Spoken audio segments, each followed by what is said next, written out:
Hi. Hello, everybody. It is me, your friendly neighborhood reindeer, Kendra. As you can clearly see, we're cardboard today. Why? Yeah. When the reverb again. Super low.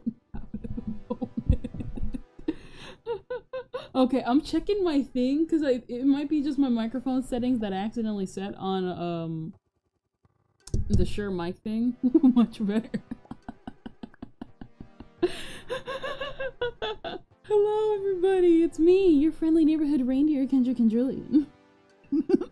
If you couldn't tell, we're cardboard today because unfortunately I could not get VTube Studios working, but we got cardboard. Today, as per what the title says, I absolutely forgot to, well, I didn't forget, more like I did not have time, because I had the thumbnail illustration done for Epic Yarn tomorrow, but I wanted to do a custom illustration for the world we're about to do. So, yeah. Up next is Sweets World, so might as well, you know, make a Sweets illustration. If anybody recognizes this, yes, I did actually make this during the plane ride, so we'll finally be doing that. So I made it on the plane ride so that we could, you know, made it on the plane ride so that when I got back I would have time to illustrate it. Oh boy, we're absolutely, I love my blown mics. Beautiful. Beautiful. So how's everybody's day so far? People recovering from yesterday? Yeah? Yeah? Or was that the day before? No, it was yesterday. Yeah. You could make it a redeem, call it dollar store mic. Okay, why not? Why not? Eventually, I have to start making redeems because I have not implemented them. I said I was going to when I first started, and I just have not. Wait, what? Okay, here we go. What? Yeah, it was yesterday, the whole Mista stuff. Yeah, it was yesterday.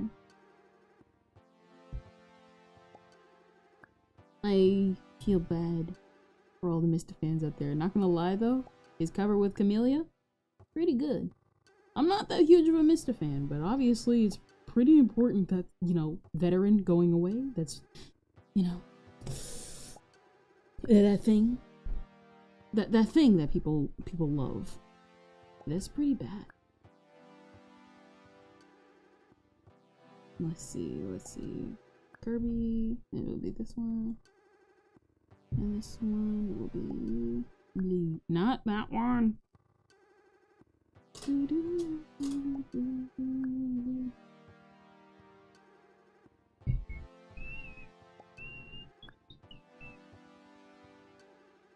Nah, Camellia's an awesome song. Like a songwriter. I would totally work with them if I wanted to. Alright. Nah. I've been actually thinking, like, what was it? We just hopped right in there. Well, for the most part. I don't know.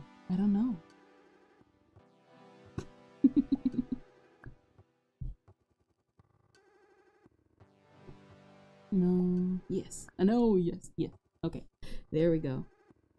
We got our colors. For the most part. Let's lighten up Prince Fluff just a little bit. Just a little bit.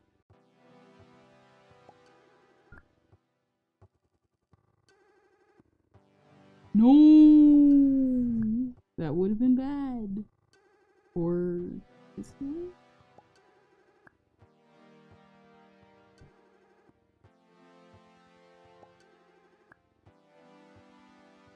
I think that's pretty good, right? right? Yeah. I don't know. What is it? Is this the first time? No, this isn't the first time I've shown my thumbnail process, and I realized that I forgot one of the 4 pieces, and I didn't mean to do that. Pearl, P and G. Maybe I should have sent myself that Pearl PNG that I was gonna literally use like days ago when I went on my trip, but I didn't do that because that was it wasn't a smart idea. Transparent.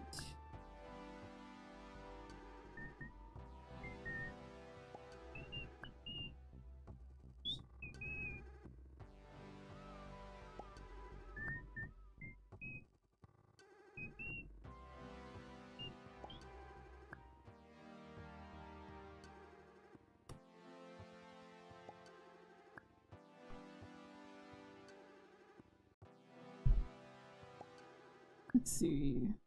I'm trying to like make it kind of a mix between like I'm trying to make it like a mix between like real objects, fake cloth and textures and all that stuff. Yeah.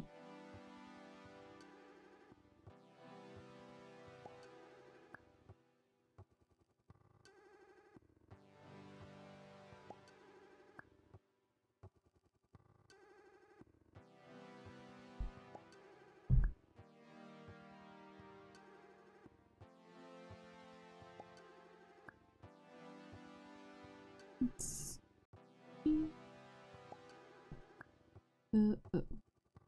What? Bum bada bum bum bum bum bum bum. That's not what I meant.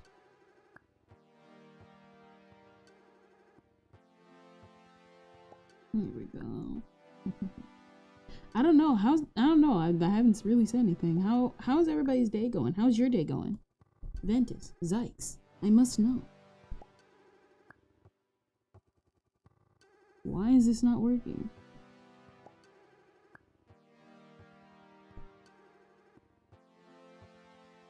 Okay, that's weird. Why is this not working? I guess never mind. Huh? What's going on?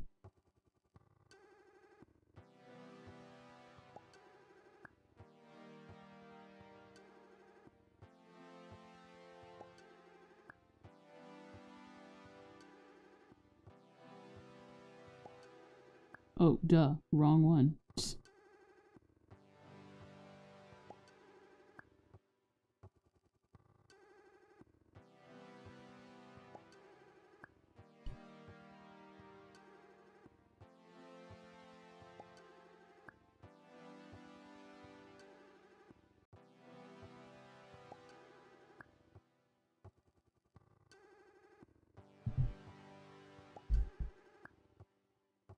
Good so far. I made a little VTuber fan game and surprised them with it today, and they loved it. I made a little VTuber fan game and surprised them. So you're saying you made a VTuber fan game for somebody, you surprised them with it. Nice. Listen. Nice. Nice.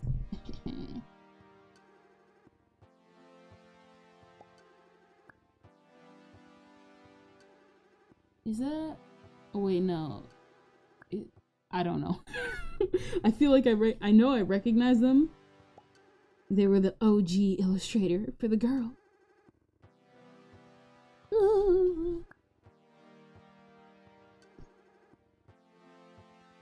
Everybody knows him. Who wouldn't? Who wouldn't? There we go. We got pearls. We got everything. Should probably get the texture layers. Yeah, it's a Waffy emote. Yes, that was his name. Yeah, I was saying you made a fan game for Waffy is what I was trying to say. I don't know. If you can't tell, I don't know why I sound dazed. I don't know why. I have been perfectly fine, but apparently this moment is where my eyes and ears and everything in between is like, maybe you should take a nap. And I'm just like, but I'm not tired. Why would I take a nap? I'm not tired.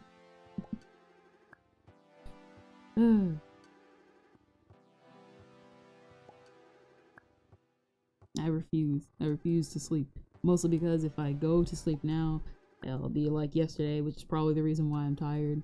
I'll be like yesterday, and it'll be like, oh yeah, you're tired because you stayed up all night because you took a nap earlier, and that's why we didn't have a stream yesterday.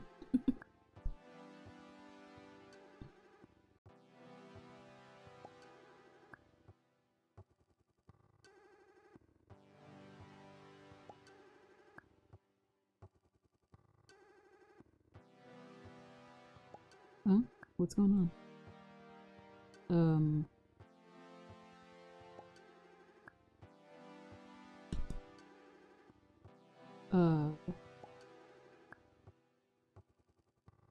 My pen is not working.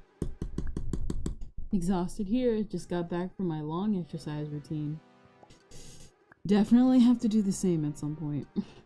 Well, I have started, but like, what is it? I started. I just gotta like keep it up. You know, keep at it. You know, the usual. What is up with this? It's glitching. Okay, finally. Okay, what's going on? It's working on here, but the pen's not working. What is going on? Let's just save the results so that we don't lose anything. The pen just stopped working in the middle, just right in the middle. Yay!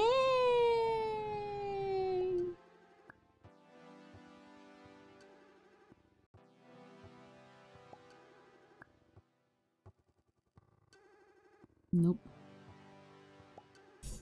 Animation, layers, select, blah, blah. Not color profile, preferences, help, nope, windows, nope, filters, view, select, layer, animation, edit, where are the preferences?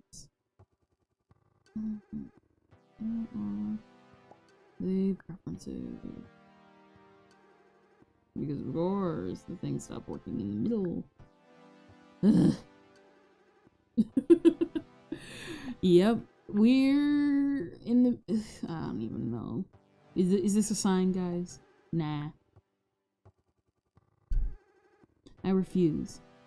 I want to make this because I really liked this, and I don't want to replace thumbnail. I mean, I have an illustration already prepared, but the thing I came up with this, like I said, I came up with it on the plane, and this next world, the Sweets world, is one of my all-time favorite levels because I grew up with that level a lot, and I like the boss fight, and I just like the whole aesthetic of the level. So I was like, yeah, you know what, why not? Let's make a custom, really fun custom illustration for the Sweets world, and maybe a custom illustration for the, let's be real here, this was the early 2000s. Nintendo was like, I have specific worlds in mind. Grassland. If it wasn't really obvious, it was the early 2000s trend of grassland, fire, desert land. Was it grassland, desert land, waterland? Probably a standout level that is either really fun or the forest level, which the forest level is actually really, really fun. Fire and castle, you know, stuff like that. But Kirby made it fun, so. Alright, where is preferences? I literally genuinely do not know where I'm putting it.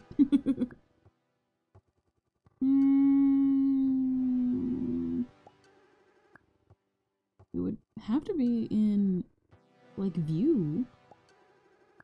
So anybody wondering what I'm like trying to look at, and I keep saying preferences, blah blah blah blah blah. So what I'm trying to do is I'm trying to find the pen settings for the tablet. I'm gonna check to see if it's XP pen itself, And if not, I'm gonna check the tablet for Clip Studio, and that's what I want to make sure. I'm gonna see if it just needs like calibration and stuff. All right, calibration, calibrate. Let's see.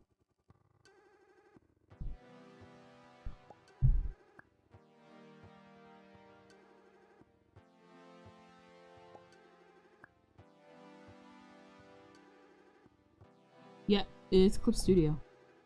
I have no idea why, though. Let me see something real quick. I like move the screen. And now I can't see. Let's move it over here. Let's see, what I can do.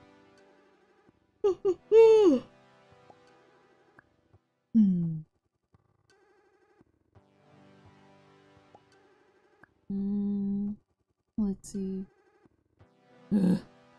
I hate when this happens. It's always so annoying. And this is like what? I think this is like the third time this has happened like on stream. Here it is. Preferences. Win tab. PC tab. Tab PC.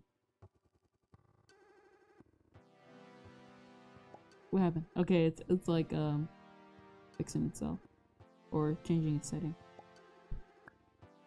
Okay, here we go. It's now working again. I don't even know. It's not calibrated correctly. So let's calibrate it again.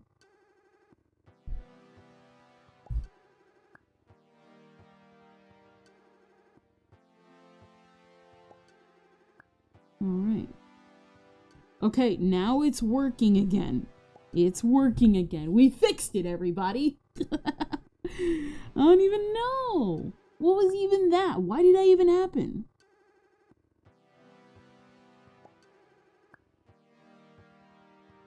At least we fixed it.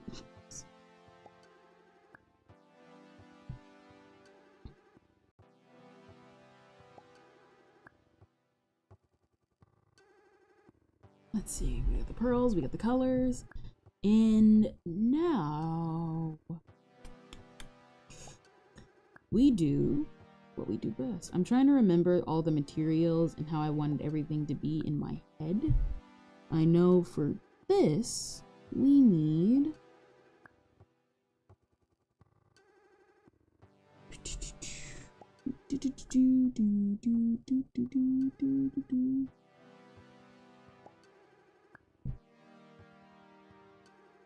not linear ruler.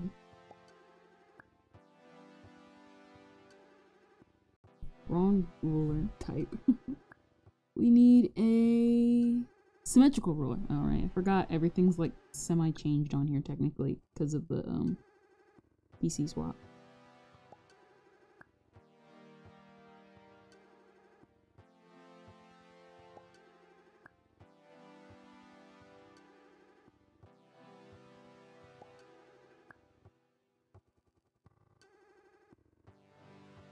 There you go.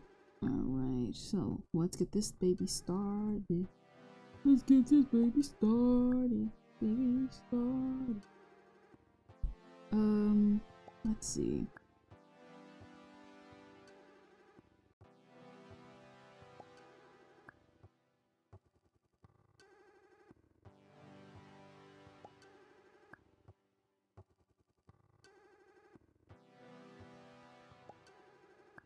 Let's see.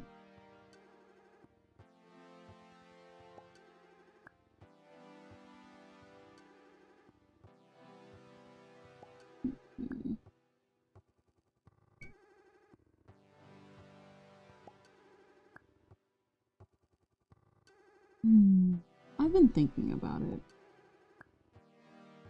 How would you guys feel if I don't normally do this.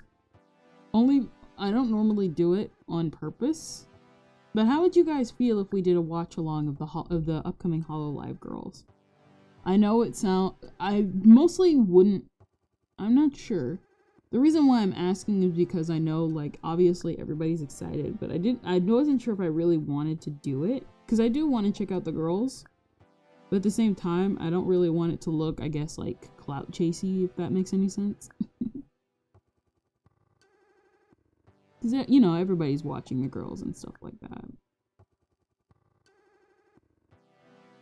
So I wanted to ask.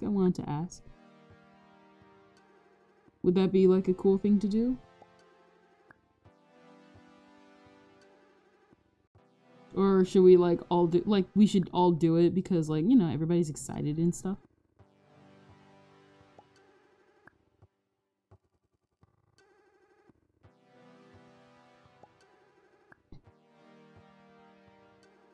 You can, like, talk. I don't know. To me, it just feels kind of like it, but at the same time, I was thinking about it for a little bit.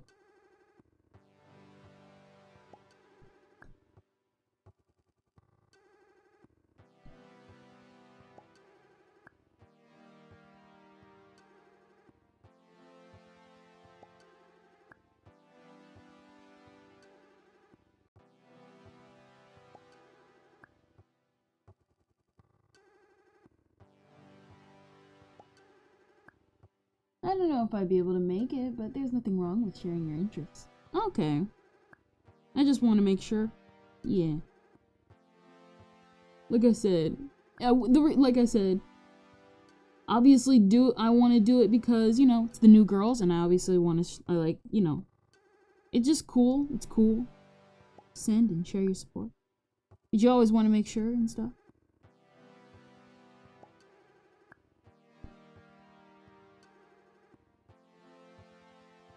All these motifs you guys are looking at will make sense when we play the level.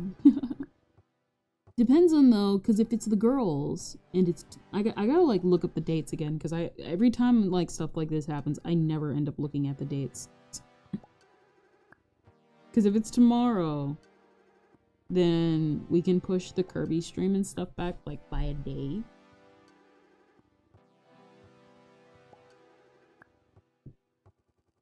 But if it's not tomorrow, oh no, who knows?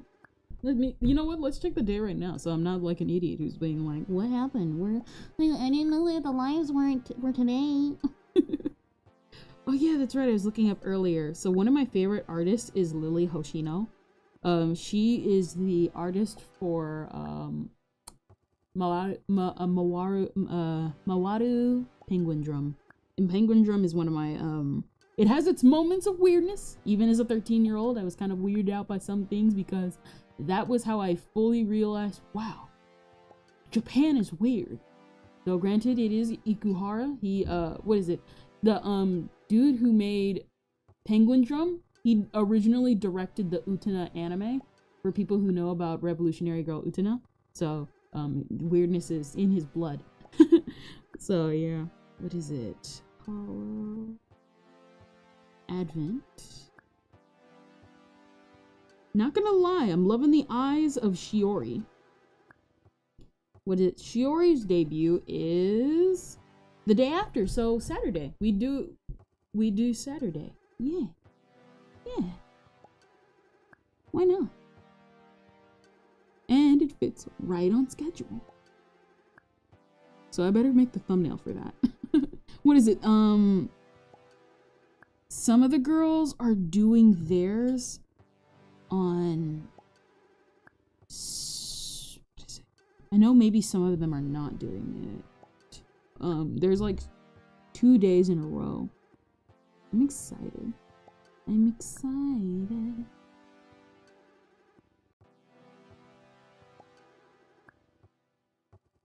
We all know it's probably gonna be them though. You already know who I'm talking about. Ventus knows who I'm talking about. I had to like look up Go-Go Nippon because I realized, wait a minute, that sounds familiar. Turns out it was a game. I thought it was a game.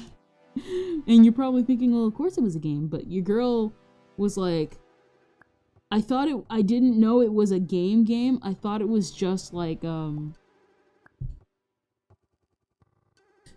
don't even know. There we go.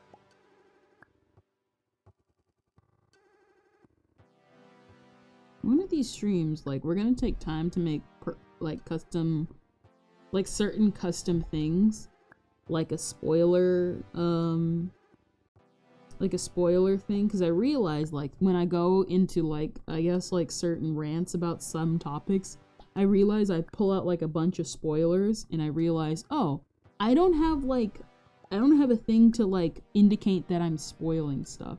So we'll probably have that in the future. Like a little spoiler button tag thing, so that I can, like, say stuff without having to worry about spoilers and stuff. Like if you're spoiled or not.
There we go. Yeah, that looks awesome.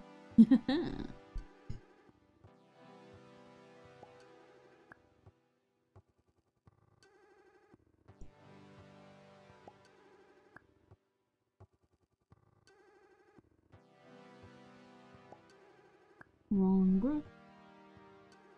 There we go. That looks nice. Piano key. Am I right? Alright. Now there's that. And now all we have to do is reference a bunch of stuff, because that's pretty much what we got.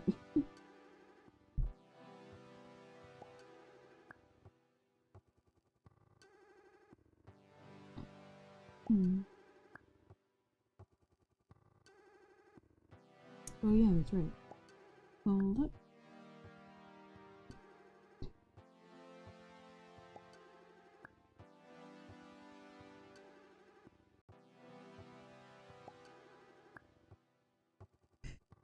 Let's see something real quick.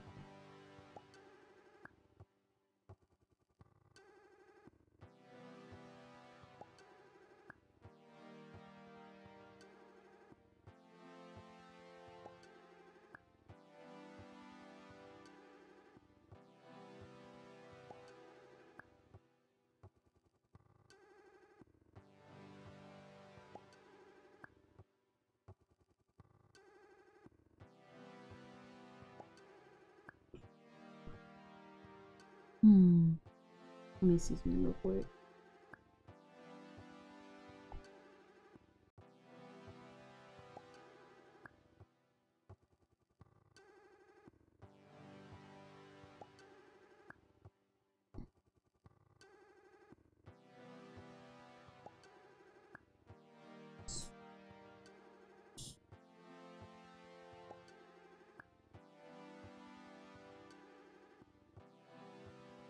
Let's see.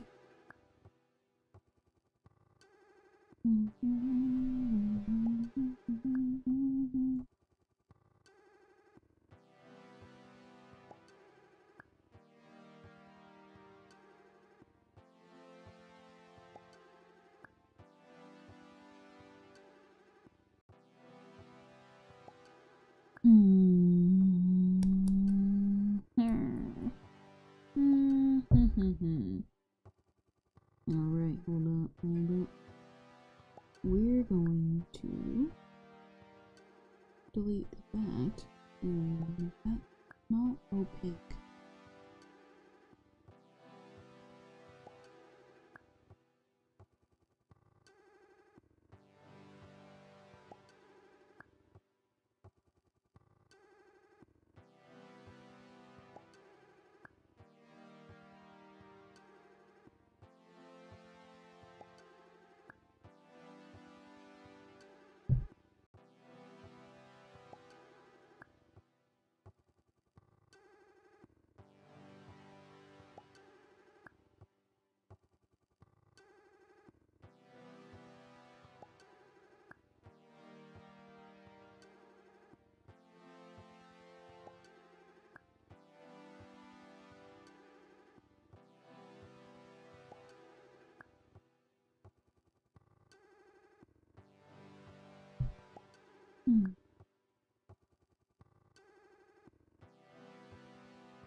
You know, I'm starting to finally get, like, kind of why people like streaming.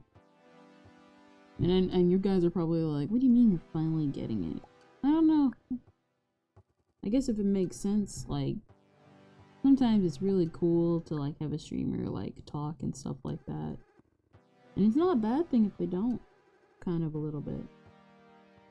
Sometimes you just take in the atmosphere, I guess. If that makes any sense.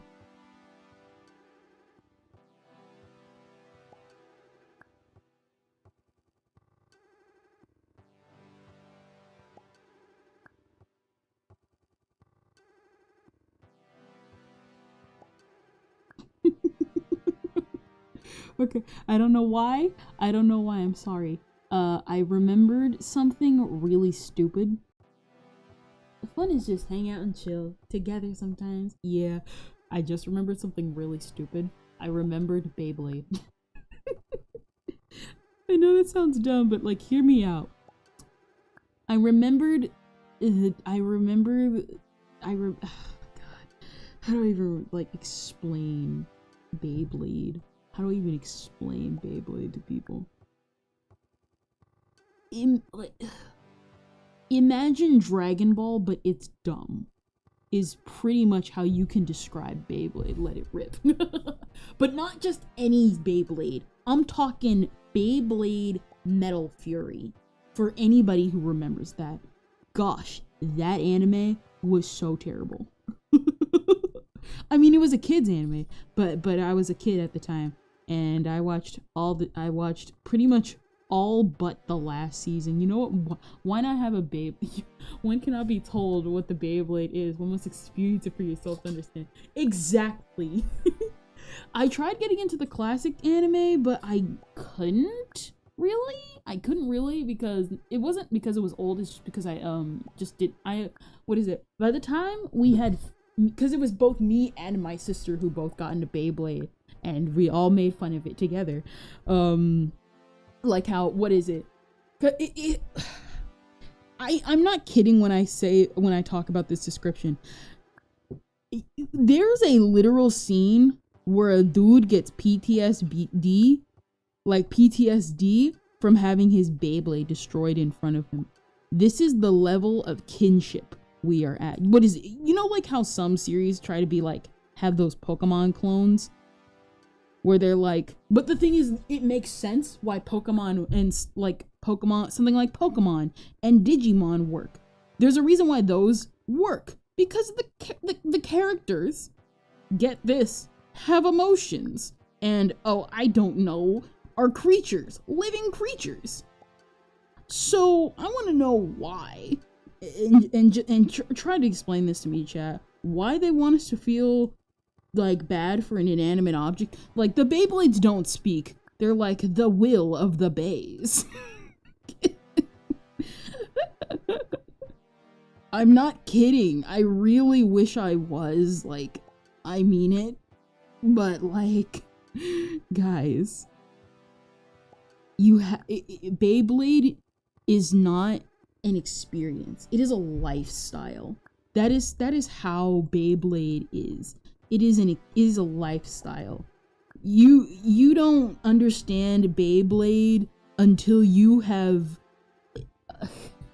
we need a millennial reboot called Beyblade. Not Beyblade, Babeblade. No, it'll star Bay. It'll star Bay. Our little rat. It'll star Bay. She's the protagonist. Not gonna lie, she probably fit right in. She has Jenga's hairstyle and everything. Just have Beyblade, but it's VTubers. Bring in all the weaves.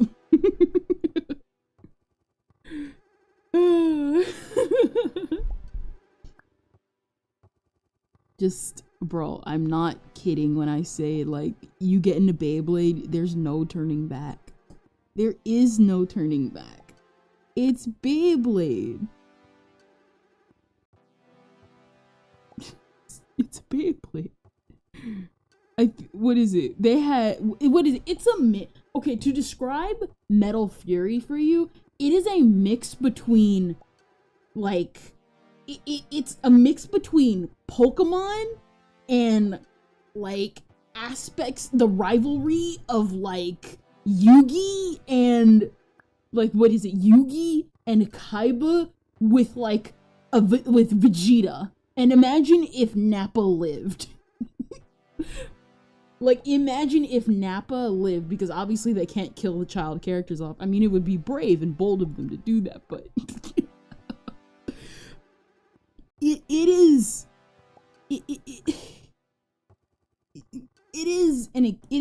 a lifestyle. It is an experience. You cannot go in to Beyblade and expect to be normal. You live the will of the Bays.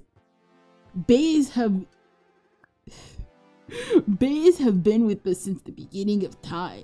It has parted the Red Sea. Please look this up. This is a real thing. I'm so mad about the YouTube Kappa situation, though. They ended up age restricting the best YouTube comment section. Like, they ended up restricting the original, like, Beyblade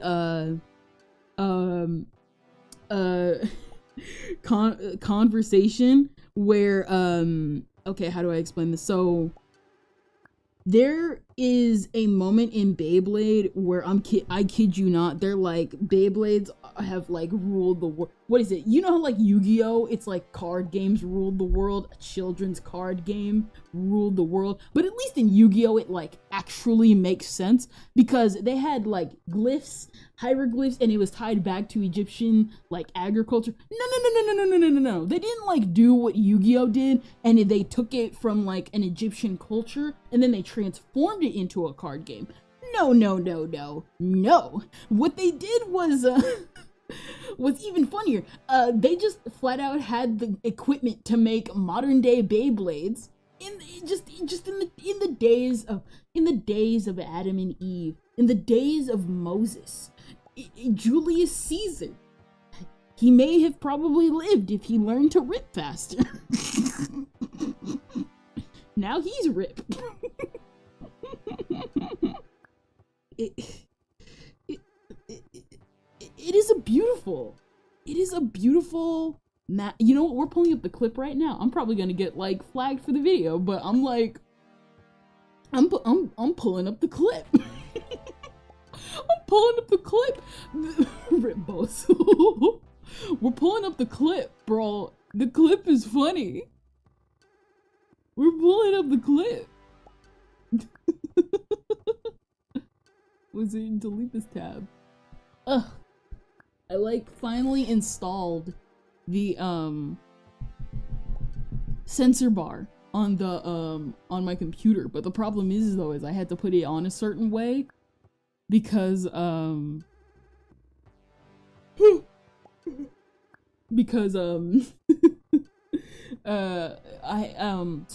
when I previously touched up on the rooms, I had to put the sensor bar at the bottom of the computer, but the problem was is that the sensor bar wouldn't be detected. So instead, what would happen? Well, instead, what happened would be so it basically wouldn't detect at the bottom of the screen. Let me like type this in real quick. Beyblade Moses. Beyblade Moses. Because that's pretty much what it is. The scene has been banned by the Catholic Church. What is it? Let me see. Will it pull up? Will the screen pull up? Is what I mean. No, okay, Opera is out. Hold on. Is it not? It sometimes Opera like comes on and sometimes it just does not. I don't know why it like stopped doing that last time. Browser.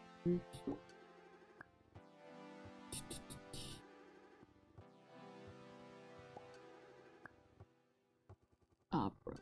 No.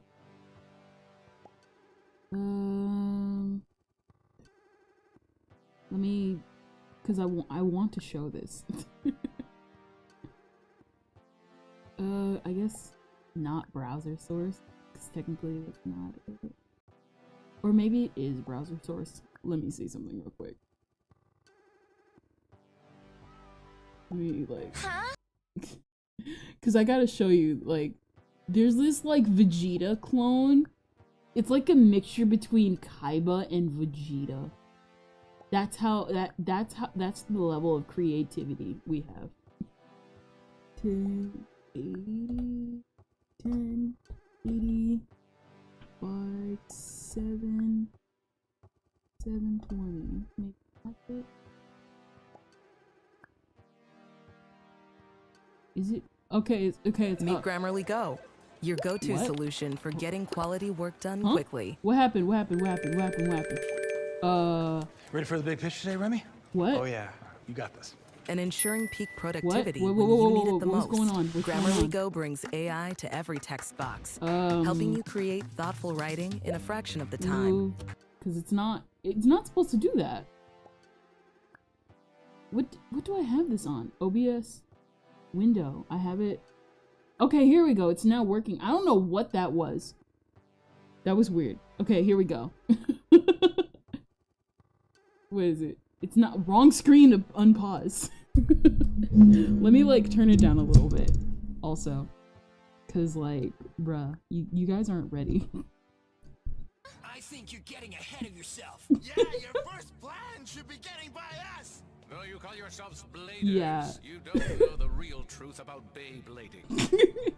There is a tremendous power hidden within bays. Within the bay. I don't know how to do this whole YouTube reaction thing, so hopefully I don't get copyright strike by the people who own the Beyblade Corp, or I don't know, maybe they went bankrupt or something. Since ancient times, the existence of bays can be found in moments throughout history. Beyblades have been used to change the course of rivers and oceans. They have been used to defeat many armies and create huge empires. Hold it.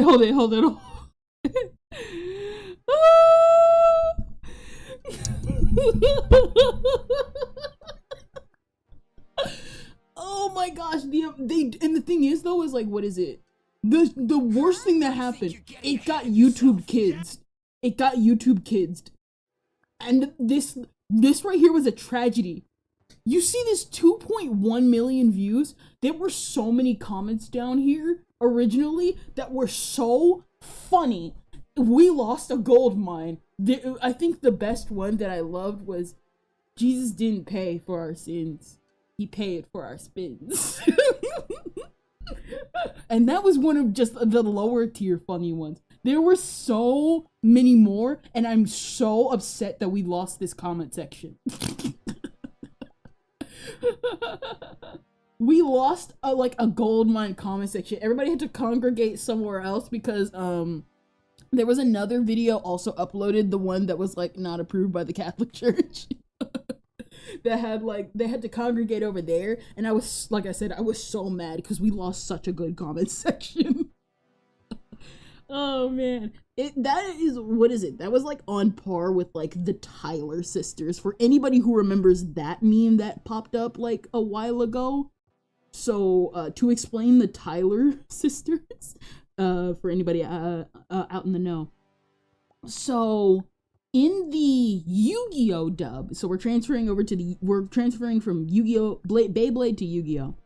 In the Yu-Gi-Oh dub, I don't know which season, they had, you know, obviously Yu-Gi-Oh has Yu-Gi-Oh in the West has just transformed into just an unrecognizable beast from like the 90s and classic, where they were doing stuff unironically, and now they just genuinely have just embraced becoming an abridged series, which is one of the best things to ever come to television.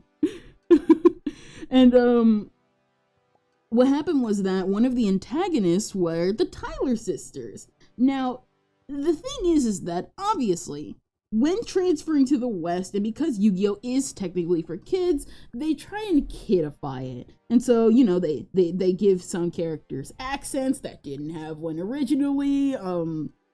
Like, what is it? Like Shanks, for example, when they did the One Piece dub, they gave him an Irish accent because he had red hair. I don't even know why they would do that, but we're just gonna move on from that. But, and for the Tyler sisters, they gave them Valley Girl accents. And their signature catchphrase, spunk yes. So many people in the comments section were barking at the Tyler sisters, is all I'm gonna say. Because that was pretty much the entire comment section. If you want to check out the clip, I recommend going to Ruggington, because that's exactly where the clip comes from. The only downside was the fact that Ruggington had to change his name to not Ruggington because he got flagged down for an old Yu-Gi-Oh clip, and I'm so upset about that. I am upset about that because it was actually pretty funny. We lost a soldier. He came back though, but unfortunately he's no longer active on his channel, which made me really sad because his clips were really funny. What is it? He has the original clips of Yick, is what I'm saying. So people were really upset that they nuked his channel. And for anybody wondering what Yick is, you're better off not knowing. Because Yick was Yick. What are you saying? He said for the 50,000th time. Golden alpaca. He said for the 50th time to the golden alpaca. Yeah. Wasn't that a meme? I have the forbidden Yick knowledge. Listen, sometimes you just gotta have that forbidden knowledge. Yick. Y2K. We're just gonna call you Yick. Because that's pretty much what your whole entire identity is now. Yick.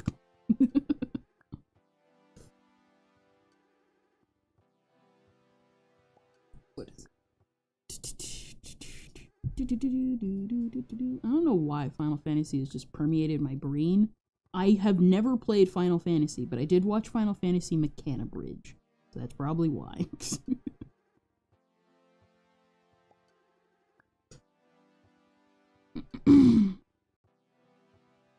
Mechanabridge was actually really fun. I did not finish it though. I want to one day maybe, but okay, here's one thing you guys are gonna know about, one thing I know. Other than when specific things are just unnecessary, I think censorship can be way funnier than the original. Now hold on, hear me out. It's not because like I want censorship, far from it actually. What I want, when I mean I like some censorship more, I like some censorship is good only because sometimes it brings out really good creativity. If you're censoring stuff just to censor stuff and you're not being creative with it, that's loser behavior. If you ain't doing anything special with it, don't censor it. A good example is Yu-Gi-Oh! Yu-Gi-Oh! In the Shadow Realm was like one of the best things to come out of like 4Kids censorship. That's the only thing to come out of it. And obviously like some like aspects of like the Pokemon dub. Like as much and as dumb as the Jelly Donut thing is, it's Jelly Donut. So it gets a pass. I'm sick and tired of these monkey fight snakes on this Monday to Friday. I think I heard that before. I'm pretty sure, what is it? So like some censorship is good. Like some censorship, in my personal opinion, is really good. A good example for me, this was what happens when you fight a stranger in the Alps.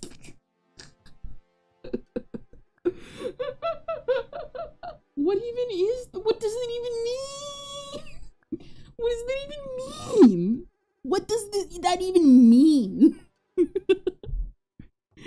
Just see, that's exactly why. That's exactly why some censorship should stay. Now, not all censorship is good. You have to have like like I said, if you're gonna be censoring stuff, you better be creative with it. Because if you're just censoring stuff just to censor stuff, like don't even bother. Like a good example is like the skull. Like I know I like brought it up last time, but like the Skull Girl stuff, you aren't even creative with the censorship. It was so the censorship with that whole controversy wasn't even good. Wasn't even worth talking about. And then the devs dug themselves into the ground because now there's people like me who really were looking into because like what is it? I've told you guys on the streams, I'm looking into fighting games other than Smash that I want to play on here because I genuinely want to like genuinely play a fighting game. So I've been looking at games that I previously couldn't play before because I was underage and couldn't play them, or I didn't really know about them or how to access them. And like a couple of them were Guilty Gear. We already know how that ended. Though I will still probably give Guilty Gear a chance way more than Skullgirls. And then of course Skullgirls, and then of course Dragon Ball FighterZ. I actually really liked FighterZ when I played the demo. Probably won't though because it seems that it's kind of unbalanced, though granted that's kind of par for the course. So we might dabble in it with like a little bit. But then you got like just like that whole debacle was just ugh, and that's kind of soured my taste with it. And of course the whole Skullgirls thing was just, as somebody who is business minded, oh my gosh, were you a PR disaster? I don't understand, like, what is it? I know people like be like some things are PR disasters, and like I am genuinely business minded. If you can't like what? Some people are so petty they cannot think of the financial things that they're doing at the moment, is what I'm saying. When I see some people do some stupid stuff on here, on this platform. What platform? Every platform, because dear Lord. Dear Lord, some of these people. What is it? Dun, dun, dun, dun, dun, dun, dun. But what I genuinely mean is like we will be playing fighting games in the future. I thought I drew a mouth and I did not. That was weird. Yeah. I'm just saying, if you're gonna do business stuff, like what is it? What we were talking about censorship. It has to be like meaningful censorship. Stuff that actually, even though it's not the original, it's funny. There's a reason why I give sometimes a little bit of a pass to Funimation in their censorship or weird dub changes, because at least it's like somewhat funny. Unnecessary? Yeah, but it's still funny. Like, I don't like the, what they did with Dragon Maid, because I understand how fans feel, because obviously if you're learning Japanese, or if you're learning Japanese, or you genuinely want, or you can't learn Japanese, And you just, you know, you have to like watch anime if you want to understand the context. You don't want things specifically, you don't want specific stuff changed because, you know, you're still like, you just want to enjoy anime. You can't escape reality, that you will never do, but you want to enjoy anime, just to enjoy anime. So while I do think it's somewhat funny what they did with Luluka in Dragon Maid with the whole patriarchy thing, I can at least understand why people are like upset with it. But you can tell it's also a joke. Mostly because if you're in the Danganronpa community like I am, you know the pain, because the person who did the Dragon Maid dub also did the Danganronpa dub script, and as much as I do not dislike her, let's make that clear, she's hit or miss sometimes. It's hit or miss sometimes. I'm sorry, miss. I'm sorry. But it depends. Like I said, it depends. So if you're, like I said, if you're not funny with it, if you're not doing anything with it, don't censor. I know we went like on a whole censor rant, and then like I went on a rant, and then like it just made no sense. It made no sense by the end. Hopefully. I don't even know. Oh wait, no. A really good censorship. We just watched like the Beyblade clip. Do they have the clip on here with like the same thing, but it's like Doji with the so that dude you heard earlier, his name is Doji, he's the antagonist of the series. He does not matter. Spoiler alert, dude gets himself killed. He gets killed. He gets offed on screen. He dies. Why does he die? Well, he fell like down a cliff in like season 2. No, in like the final main season, and then when like the characters grow up, he like turns himself into a robot. Apparently, I don't know. I didn't really watch that part of the series because it was Dorkfest. It was a Dorkfest. It was dork. So many dorks. I was that dork, but I was growing out of my dork phase. What is it? If you die in Beyblade, you die in real life. What is it? Do they have the clip? Beyblade orange juice. So in the original, Doji is eating like I don't know what he was eating, but I think he was eating like probably like he was eating food and he was drinking wine, but they like genuinely were like, what is it? Let me like play the clip. Is this the dub? This has it, like most of the dub clips. Like what is it? What is it? I'm sorry. I know it sounds over dramatic, but like, bro, I love dubs like this because they know. Okay, the comment section to this is clear is not dubbing YouTube kids. What is it? The top comment says he's clearly not eating a pizza and drinking orange juice, but this clip runs rent free in my head. Pretty much, I have thought about this clip for like years, and I genuinely thought for a long time until I learned about like anime censorship and stuff that he was genuinely drinking orange juice and like eating pizza, and I'm just like, man, this dude's a pretentious loser. Cause that was my thought process. I'm like, this really is a grown man hanging around with kids. Cause the dude you see is the main villain of like Metal Fury. So there's Beyblade and then there's Beyblade Metal Fury. Metal Fury is the sequel series to Beyblade. I just moved the mic up real quick. So, this is literally a grown man hanging around kids being like, this dude literally pillaged a village. I'm not kidding. So one of the plot points is our protagonist Jinga is trying to get revenge because Doji, that's the main protagonist, this grown man is going around bullying kids and stealing their ancient artifact Beyblades. I'm not kidding about that either. Going around stealing their ancient Beyblade artifacts, and he like kills the protagonist's dad, or we think he killed him, but you know, this is a kid's series, so can't kill him just yet. We're going to you know what? Forget the Lab Rats. Forget the Lab Rats watch along. We need a Beyblade watch along, cause oh my gosh, Beyblade is so stupid. What is it? There's obviously our Goku clone. There's a Vegeta clone. Oh no, the Vegeta clone is actually super blatant. There is, well, okay, no, actually, it's not really blatant. It's like, how do I even explain, Ryuga and Kyoya? Me and my sister made fun of him so much. How do I even Doji Cat? What is it? How do I even explain it? This grown man is going around pillaging villages because, okay, how do I explain this? How do I explain the plot of Beyblade without sounding stupid? Too late. So pretty much the whole thing with Beyblade is there's this kid, this boy. So let me pull back up this clip one more time. The you know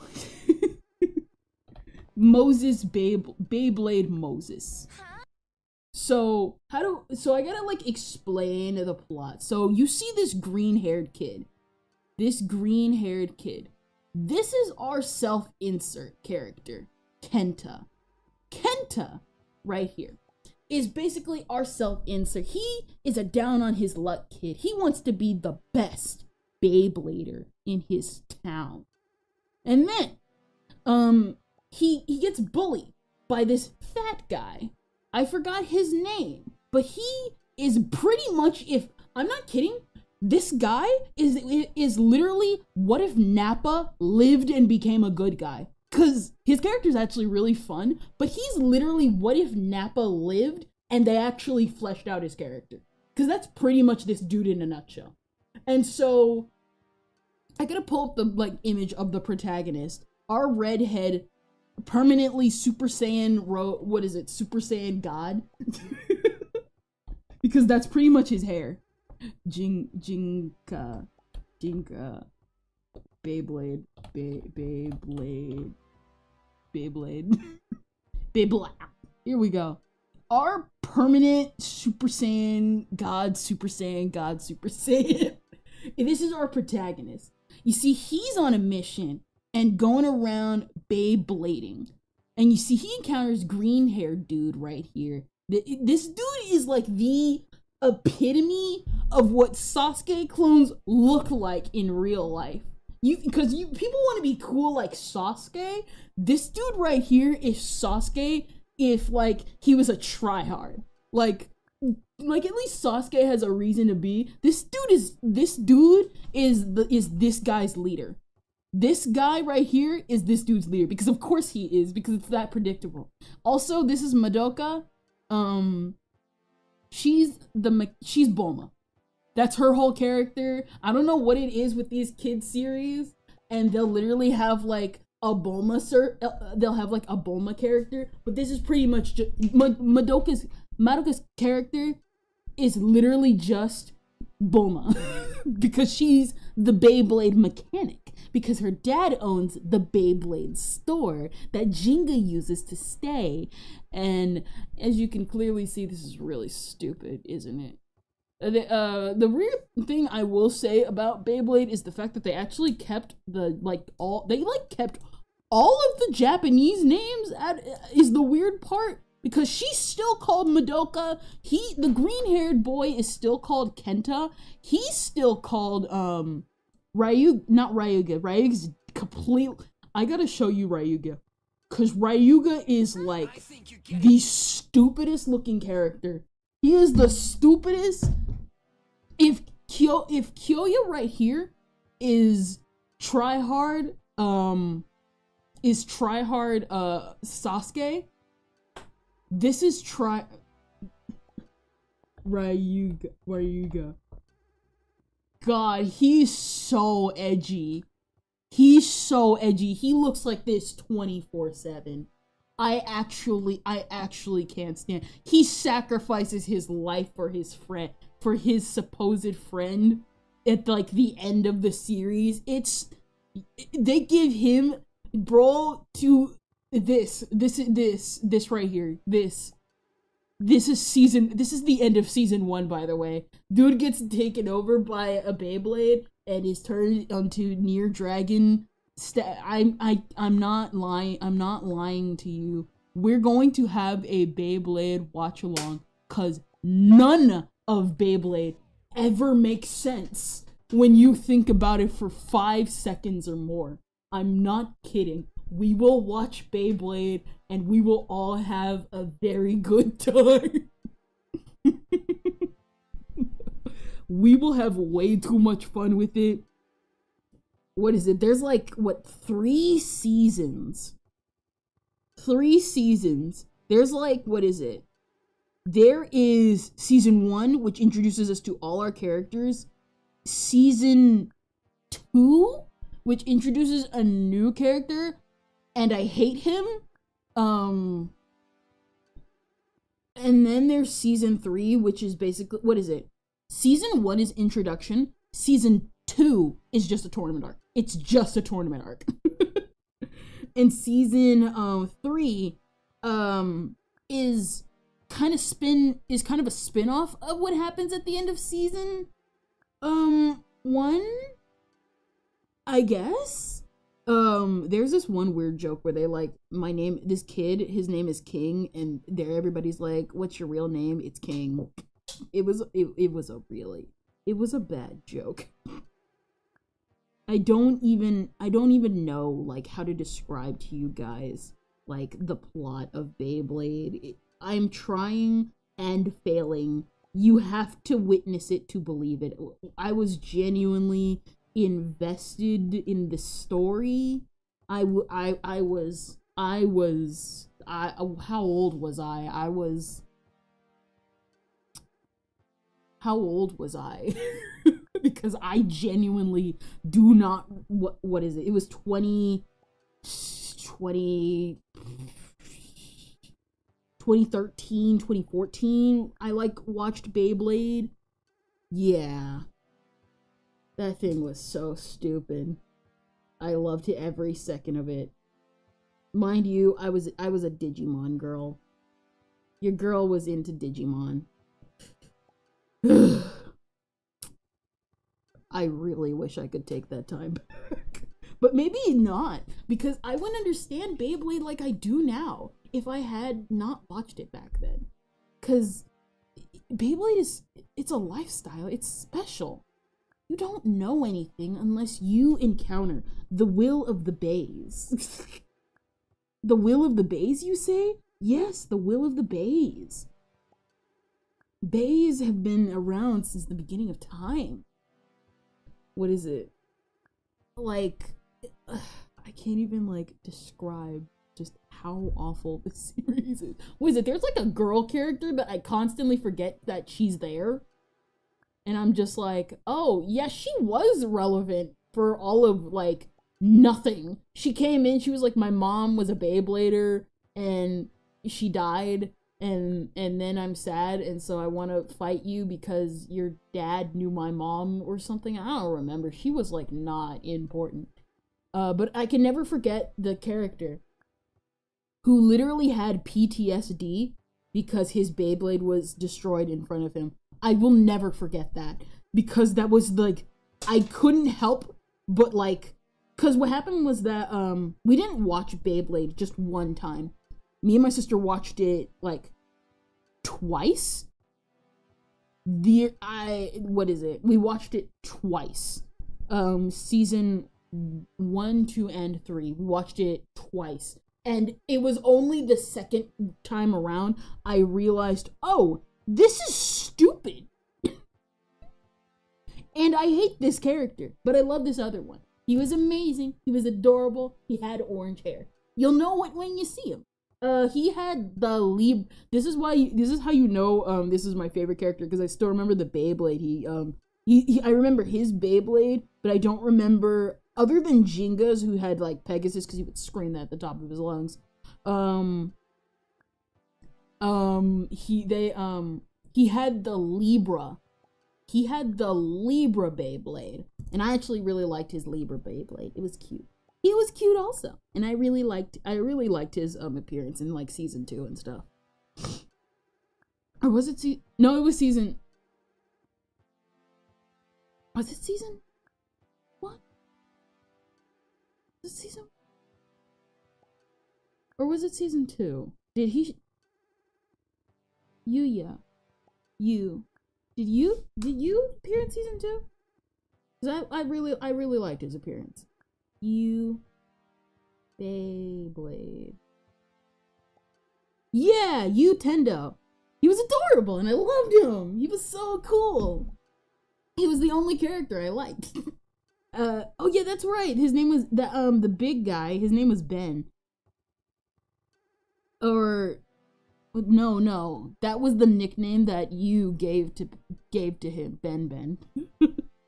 As you can clearly see, my favorite character is the one where he's adorable and that's his only character trait. I will never regret that choice because number one, listen, can you go wrong with anything cute? Where is the pearls? Here we go. Can you go wrong in the world of cuteness? Big Ben.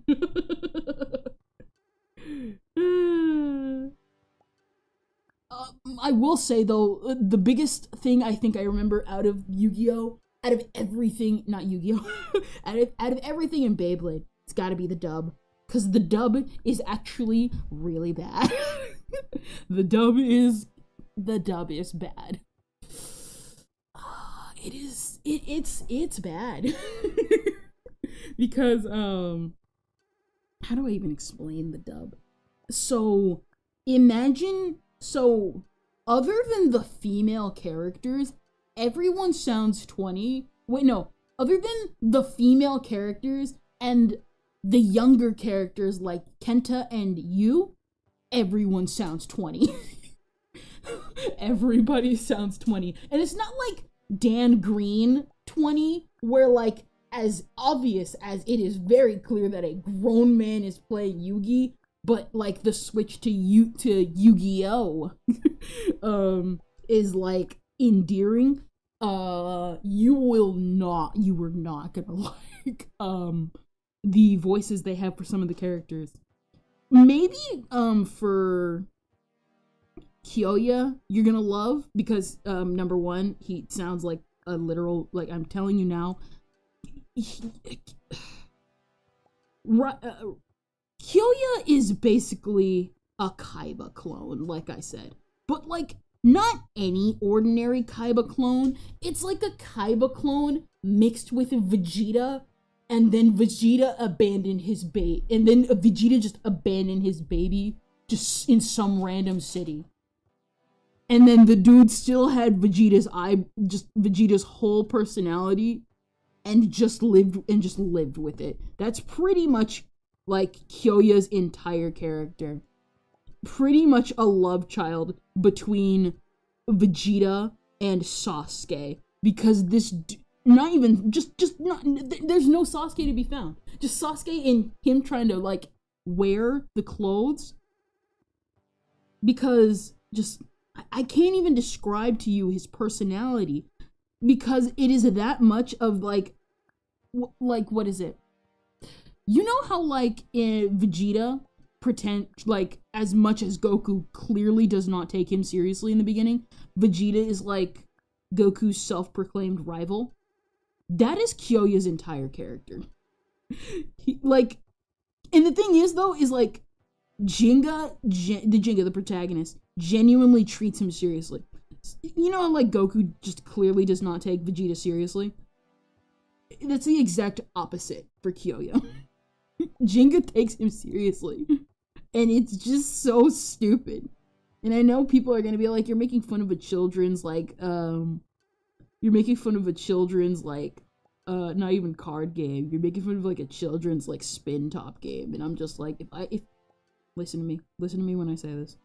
If people can make fun of Yu-Gi-Oh to this very day, I can make fun of Beyblade to this day. 3 million spot. Must have been something glitching. I can make fun of... I'm going to make fun of this because I watched it. You have no idea how just crazy this series is, because that's how stupid it is, and I love every second of it, but I also hated every second of it when I look back on it. Oh boy, we are so watching Beyblade. Also, what was I saying? The reason why I bring up the dub is because, like, the reason why, like, the dub is, like, so obviously trying to be, like, also kind of, like, well, really, that's just the show in general. The show's trying to be, like, DBZ. Because it tries way too hard. They're like, how can we get some of that DBZ? How can we get some of that DBZ cash? Oh, boy. Is it here? Nope.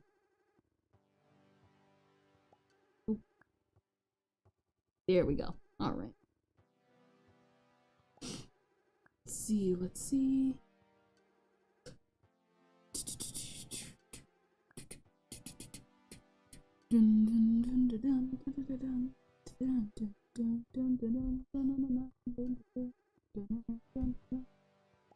Oh.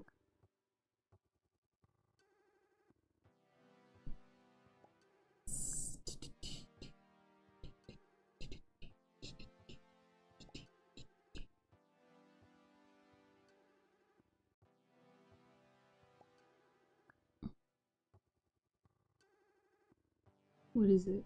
I like got completely sidetracked because eyebrows. Just it's such a beautiful series, guys. If you can clearly tell by my enthusiasm, my love, my absolute dedication to the world of Beyblade, you know for certain my love is true. You know my love is true for this series. Mind you, I like how, looking back, I love how I gave Beyblade and Yu-Gi-Oh! A chance, but I never gave Bakugan a chance. I could never get into Bakugan, like, genuinely. And I remember when Bakugan used to air on TV. That's how just uninterested I was into Bakugan. I thought it was lame. What is it? Like, yeah, I thought Bakugan was pretty lame. Thought it was for losers. Let's see.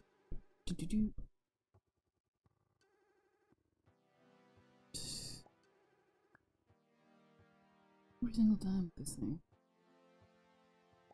Every time I want to invert something, it doesn't invert the way I want it to.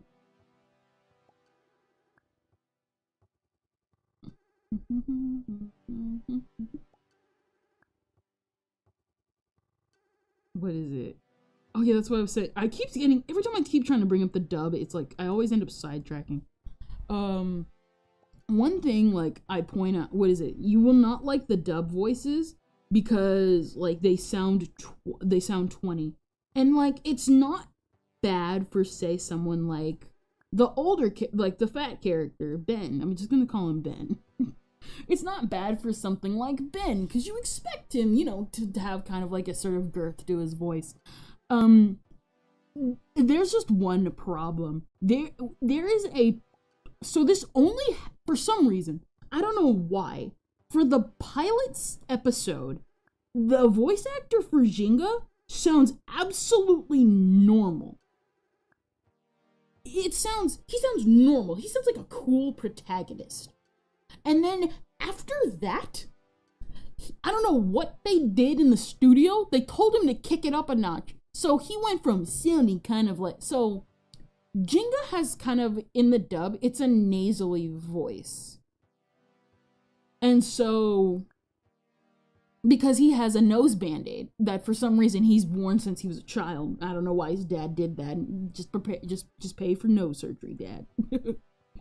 And so, what ends up happening is, like, his voice is normal, And then all of a sudden, after the pilot episode, his voice goes kind of from this to like, what is it? It goes from kind of like this. He's like this, kind of like this, to kind of like this.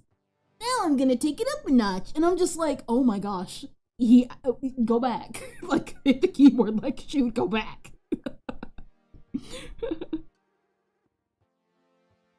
I don't know why they did it. I question it still to this day.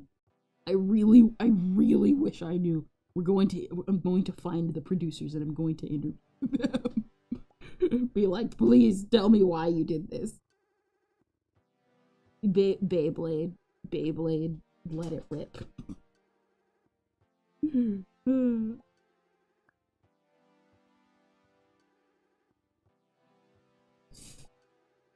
Beyblade is... It's not for the weak of heart. I know I'm like going on forever about this, but like guys, I'm not lying. It's a lifestyle. It's something else. You can't explain. As I've been explaining for like 50 years.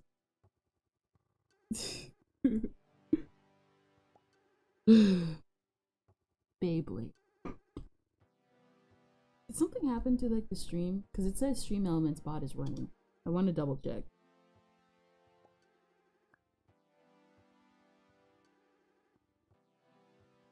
Oh yeah, that's right. I almost forgot to set my thing to live.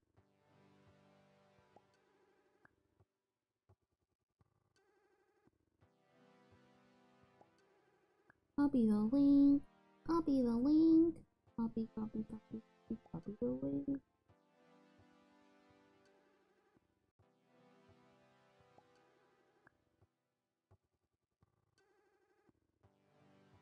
Nah, I've gotten like so used to doing the scheduled streams that by this point I'm just kind of like used to just having the stuff prepared, and then I forgot, and then yeah.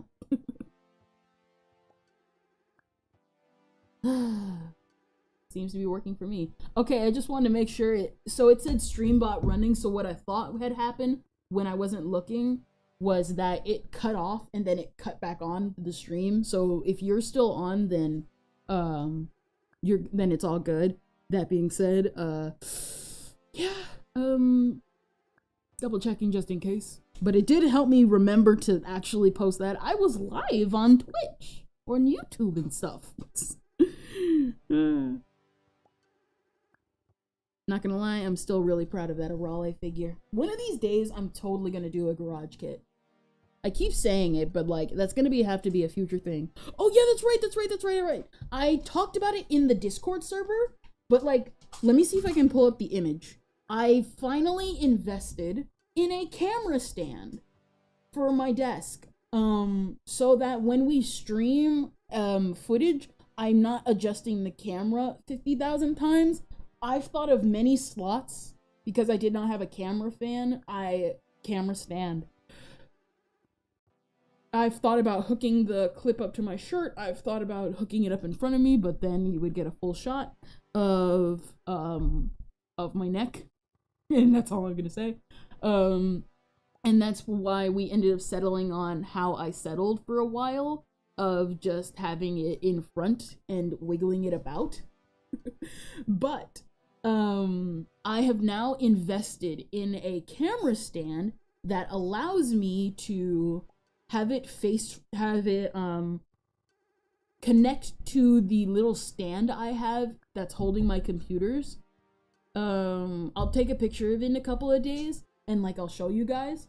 And so it's gonna come sometime Monday, and so now we no longer have to worry about me jiggling the camera and giving everybody motion sickness for 50 years. So yeah. There's that. Let's see.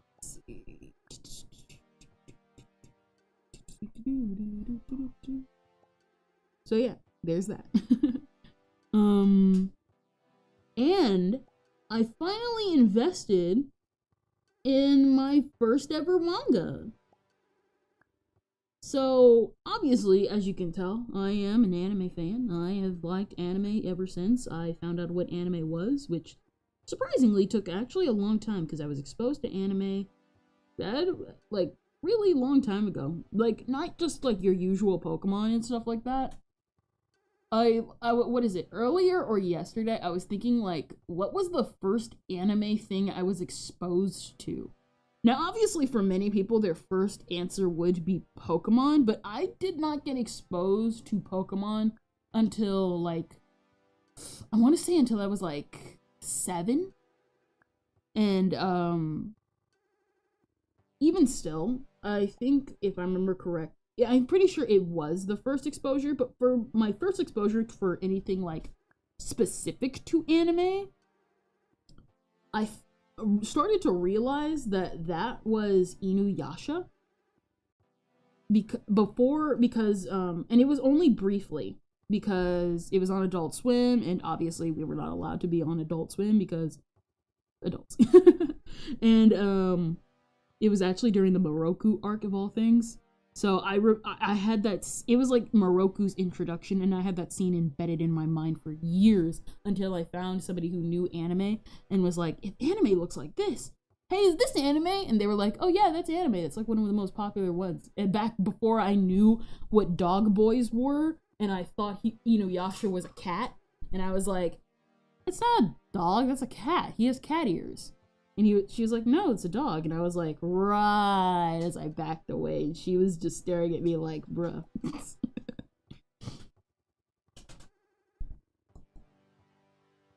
And then but even before that, but not even before that, but before I even, like, knew what anime was, where I got a clear-cut explanation, I realized that I was exposed to, like, Ghibli ish. I was kind of exposed to Ghibli at a younger age. I got exposed to Ghibli because of Ponyo, but I didn't know that they were all from the same company. And I realized, oh wait, hey, is Nausicaa a Ghibli movie?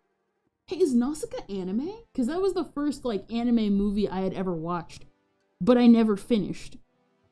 To this day, I have never finished Nausicaa because the people who showed us, it was for an after-school program, and I just didn't know.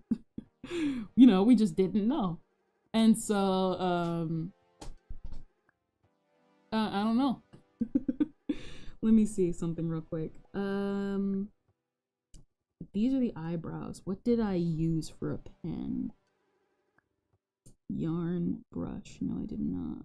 I really used real G-pen because of the texture, I think. Yeah, I think I did. Maybe? Or did I use the pencil? Double checking. Oh well.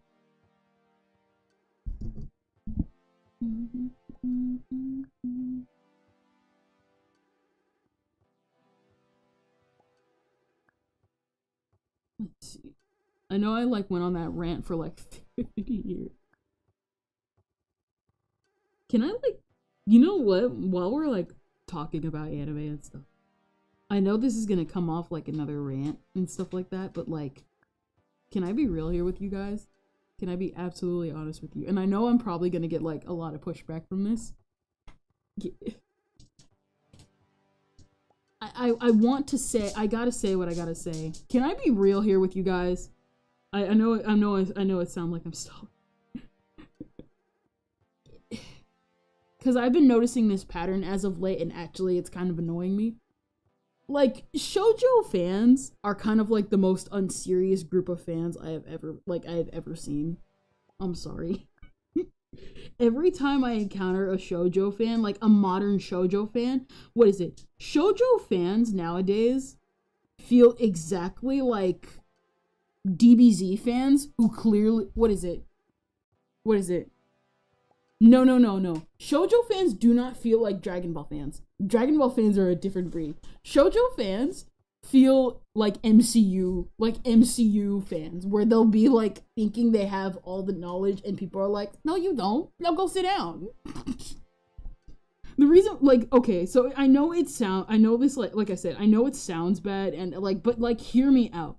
Every single time you talk to a shoujo fan, it's always it's, like, always the 5 same shoujos they always talk about.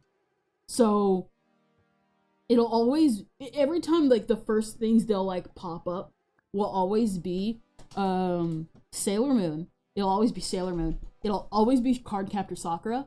It'll always be, like, not even, like, the first, like, what is it?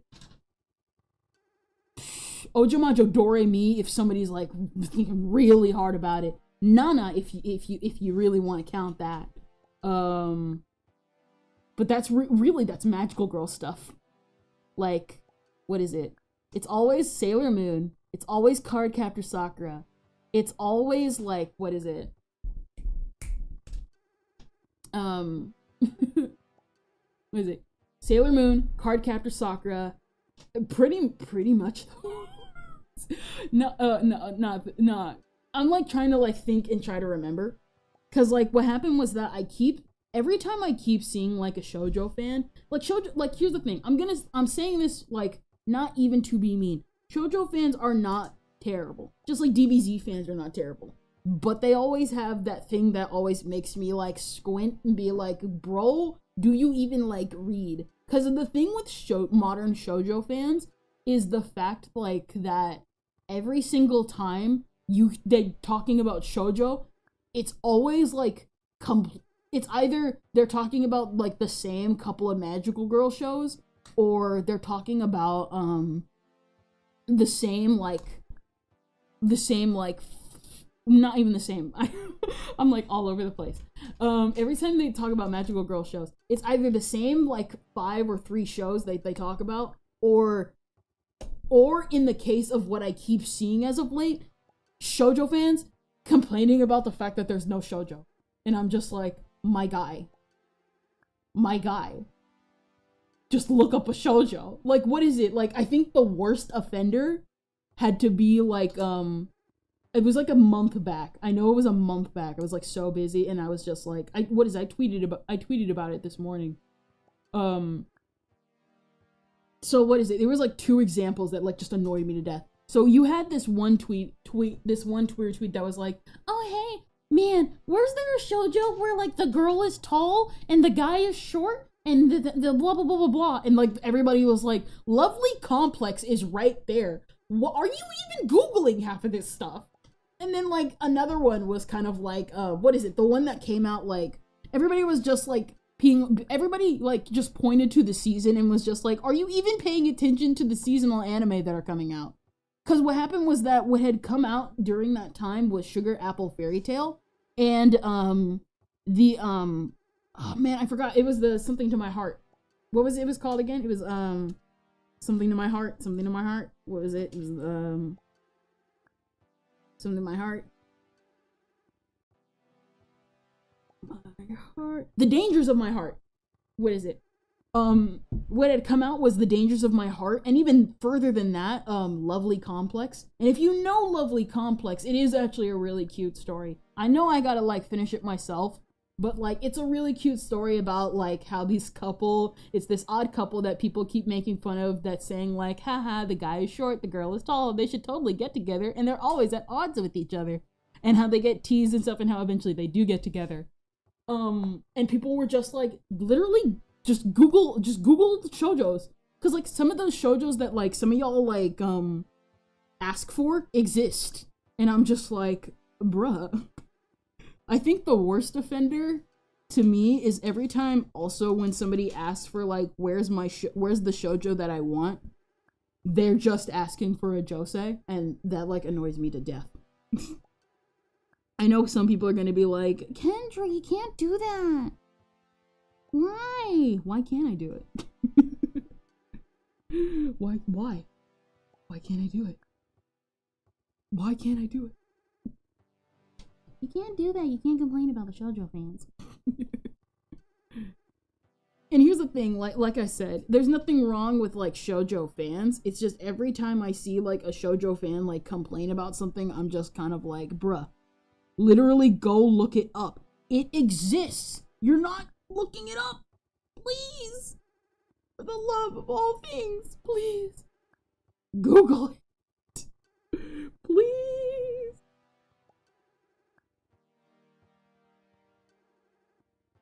What is it? So, and like, what is it? I know, what is it?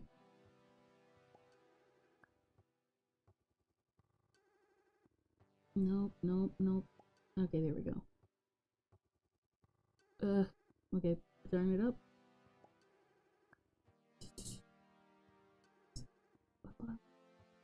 There we go. Trying to make sure of everything. What is it? What is it? Every time like somebody asks for like a shoujo anime, they're always requesting a josei. Every single time. They're like, I wish there was an anime. What is it? I wish there was a why isn't there a romance series that stars a girl who doesn't act like a child?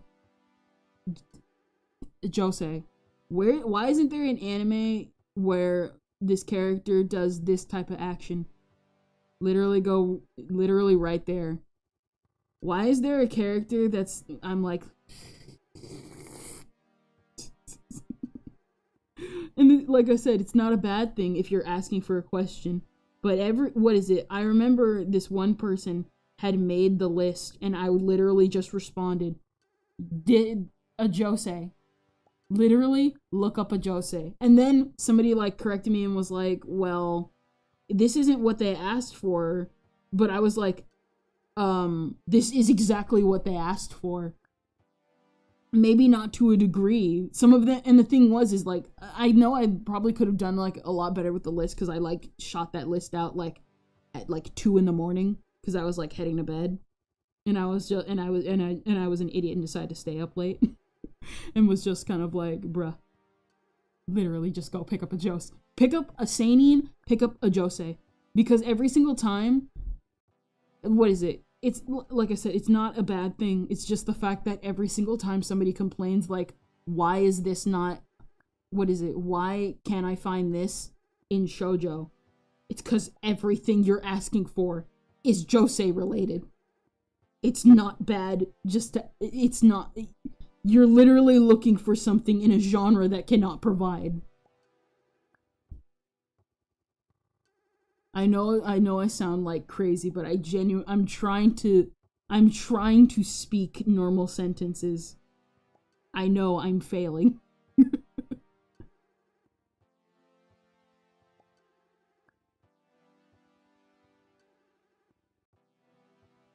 Let's see. All right.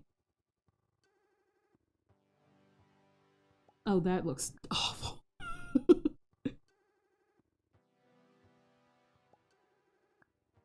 Ugh.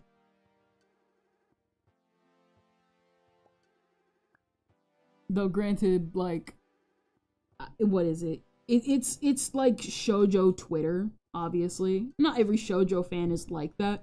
I just noticed a large pattern with shoujo Twitter. Because every single time, like, every time I get a thing for shoujo Twitter, it's always complaining about why they're not getting any more shoujo. And the thing is, though, is, like, that's fine. Obviously, we need more shoujo because shoujo has, like, declined. We're still getting shoujos. It's just that it's taken a decline.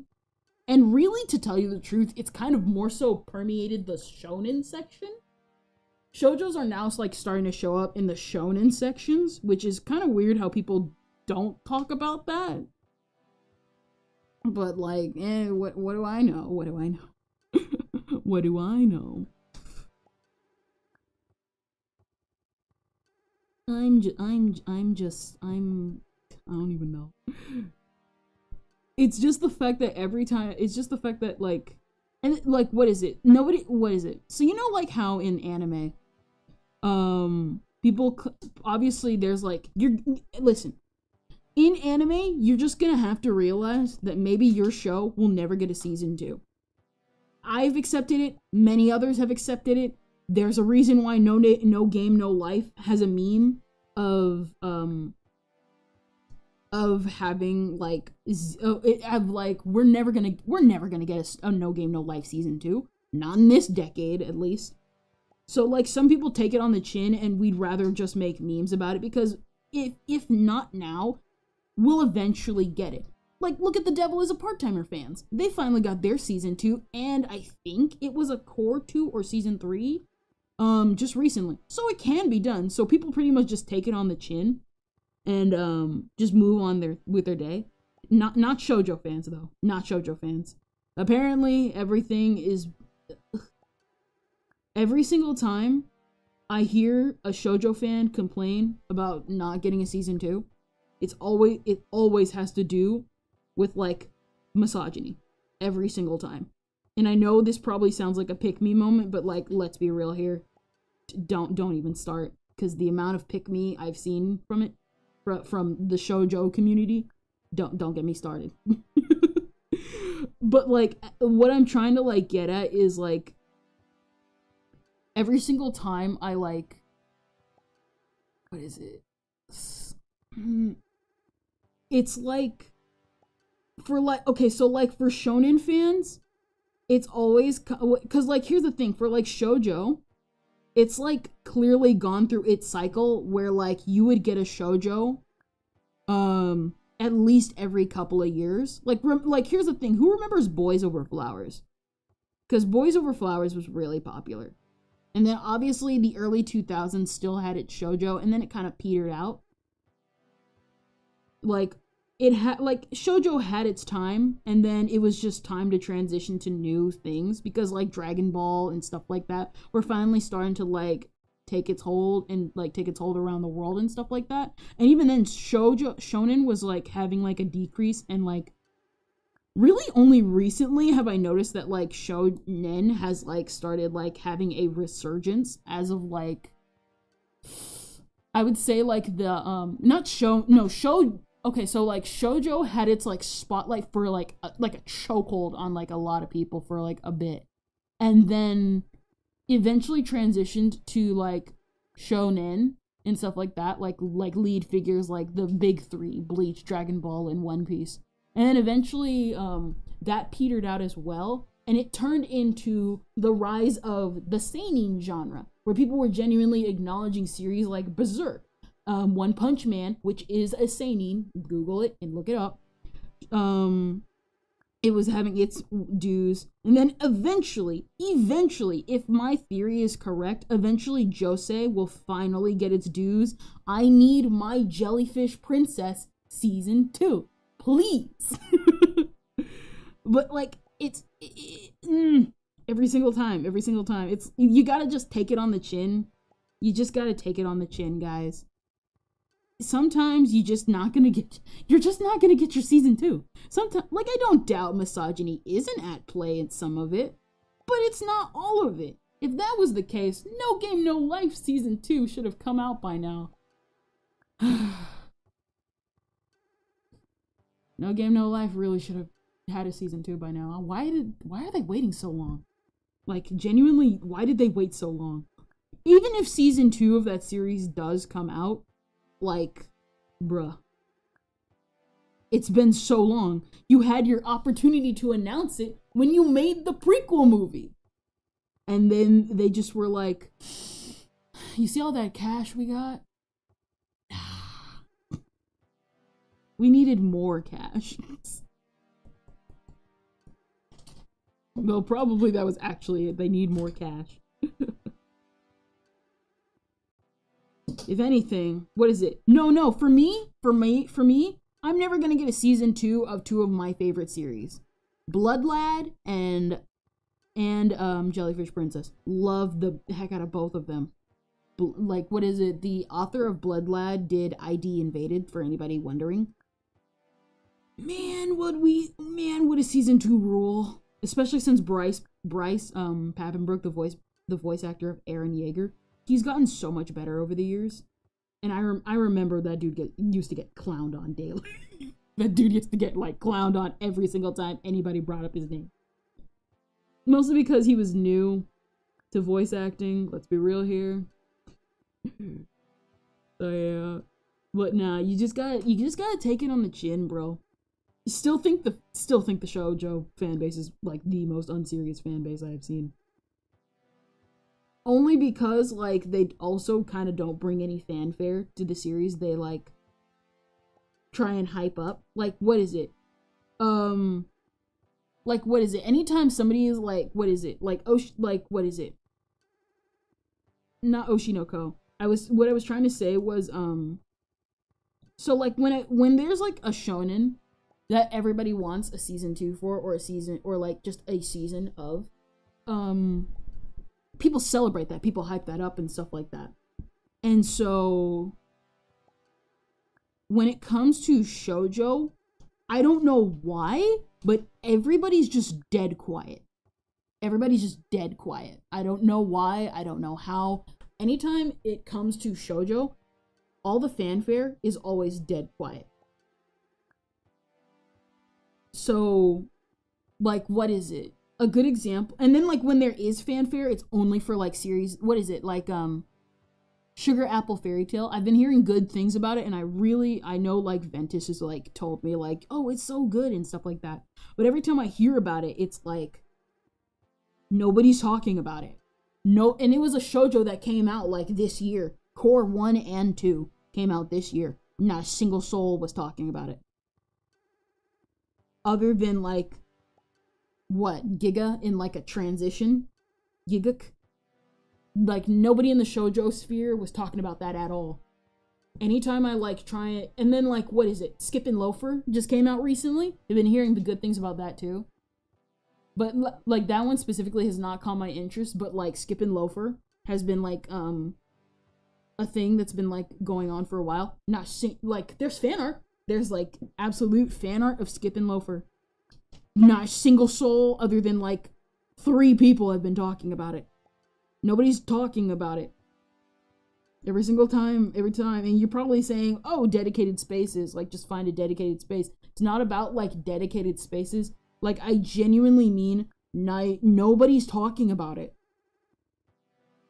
People are talking about it, but nobody's, like, talking about it, if you know what I mean. Like, you know what I mean, right? Like, how do I explain it? I don't even know how to, I'm trying to, like, explain it to where it, like, makes sense. Like, people are talking about Skip and Loafer, but they're not talking about Skip and Loafer, if that makes any sense. I don't know. Like I said, I'm trying to explain this to the best of my abilities. Let's see. But, like, anytime you hear about, like, JJK or anything, you're gonna see somebody, like, talking about JJK outside of just JJK. Still can't get over the technical English name of that. But then, like, when you hear about, like, shoujo fans and, like, they talk about their series, it's kind of like, come on. Like, can we talk, like, let's talk about it. Like, what is it? I think the last time I heard somebody talking about shoujo was like, what is it? Complaining about, like, the female leads. And so people were just trashing on, like, the female leads. And I was kind of just like, well. Or if there is big fanfare about, like, a series, it's always, like, classic series. Like, people are, like, what is it? Here's a good example. Princess Bibliophile. Nobody was talking about that one. I was actually really shocked about that, because, number one, I was shocked that Princess Bibliophile, number 1, was getting an anime. But I was shocked that nobody was talking about that one, especially since, like, the romance in that one is actually pretty sweet. Nobody was talking about Raeliana and why she visited and why she was stuck at the Duke's mansion. I'm kind of, like, sad that it's most likely gonna happen to the same thing when Who Made Me a Princess comes out, because you know good and well that, like, when that comes out, nobody's gonna talk about that either. And the thing is, I know good and well the anime's coming out, because we saw, like, anybody in the Otome Isekai sphere knows about Who Made Me a Princess, and the only thing unclear that I think for sure is the fact that, I'm not sure if they're gonna follow the manhwa or they're gonna follow the original novel, because the manhwa and novel are just two separate things now by this point, where they tried to do something with it and it was good, but if you can't adapt it the same way anymore. And it's just kind of like, I don't know. I don't know really how to feel as like a shoujo fan, because you do like, you want more shoujo out there, but the problem is that every time nobody's talking about shoujo anymore, really. It doesn't feel like anybody's talking about shoujo. It feels more like a conversation of people complaining about why we're not getting any more shoujo. And I'm just kind of like, well, the conversation died. Why? I don't know why. I don't know why she swallowed a fly. Alright. Here we go. Let me see something real quick. If I change this completely to blue, will it be noticeable?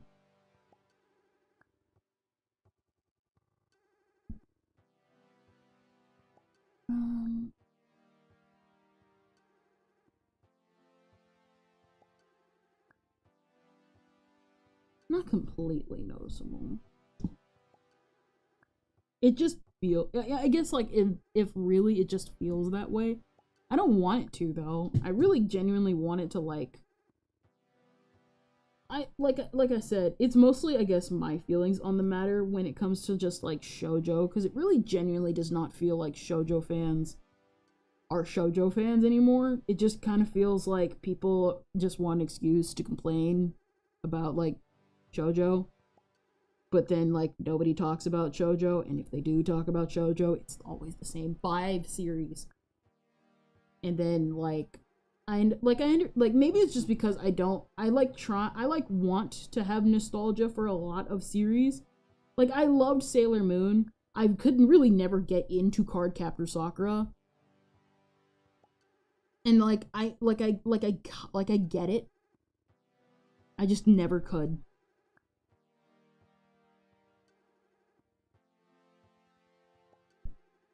I guess if that makes any sense. I know I sound so like defeated or whatever. Maybe it's me. Maybe I'm the one complaining. I guess the main thing I'm trying to get at is I kind of want the conversation of shoujo to be like more centered around like more kind of like, I guess if I had to say it, kind of like how the shonen community kind of takes it. Like, we all know not every shonen out there that we want out there is gonna get the adaptation we want. And I guess I wish we had more fun with shoujo, if that makes any sense. I wish we had more fun in the shoujo circle. Just taking it like just how it is and being like, man, we're probably never gonna get our season 2. And stuff like that, like, you know, just how it is. I don't know, that didn't make sense.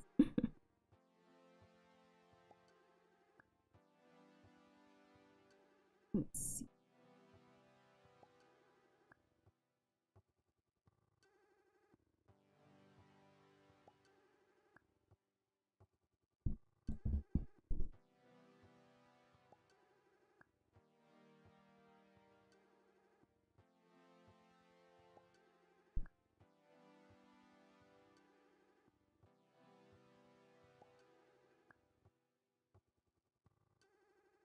Not as noticeable. I'm gonna get away with it.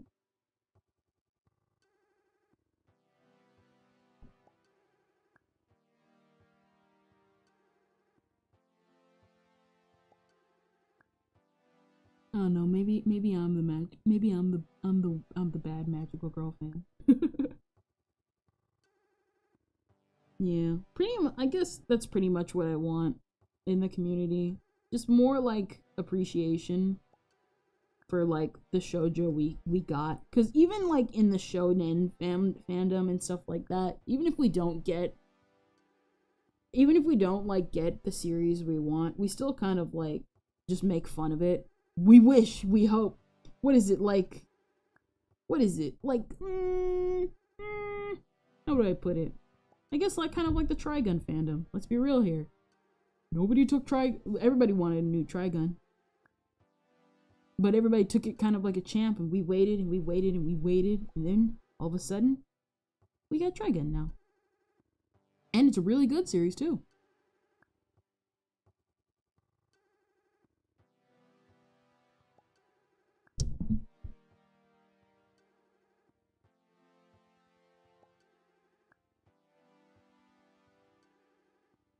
Let me see. Too dark.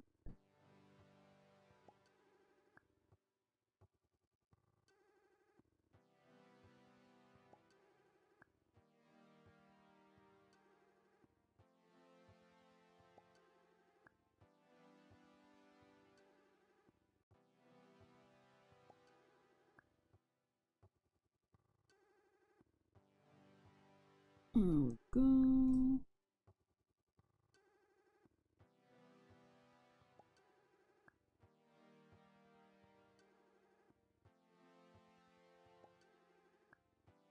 There we go. I know it sounded like pretty. I know it sounded like I don't know. I hope you guys enjoyed that piece of. I know. Well, yeah. Well, just say it like it is. I don't know. I'm just kind of like I've just kind of like honestly seen that as of late, and I was just kind of like, oh my gosh, another person complaining about shonen or shoujo, because it's not just obviously that shoujo fans are these imperfect beings of immoral, and they always complain and everything like that. Let's be real here. Shonen fans can be annoying too. Let's be absolutely real here. Some of them could be like some of the most annoying people I've ever encountered online. The amount of like power scaling, which I actually don't mind the power scaling, but I can definitely be like, bro, like what is it? The amount of like my author is cooking faster and better than your author is just like just don't even get me started. Because I'm just like, bro, you're both lame. You're both lame. I'm lame too. Listen, we're all anime fans here. We're all cringe. Anybody who denies this is lying. We're all cringe. And that's okay. We can all be cringe together.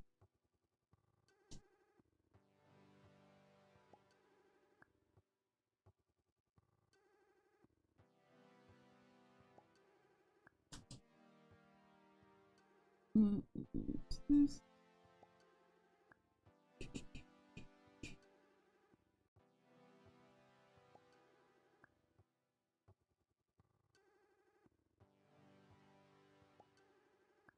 Did I accidentally? No. There it is. Okay. Let me see this one. Okay. This was way better.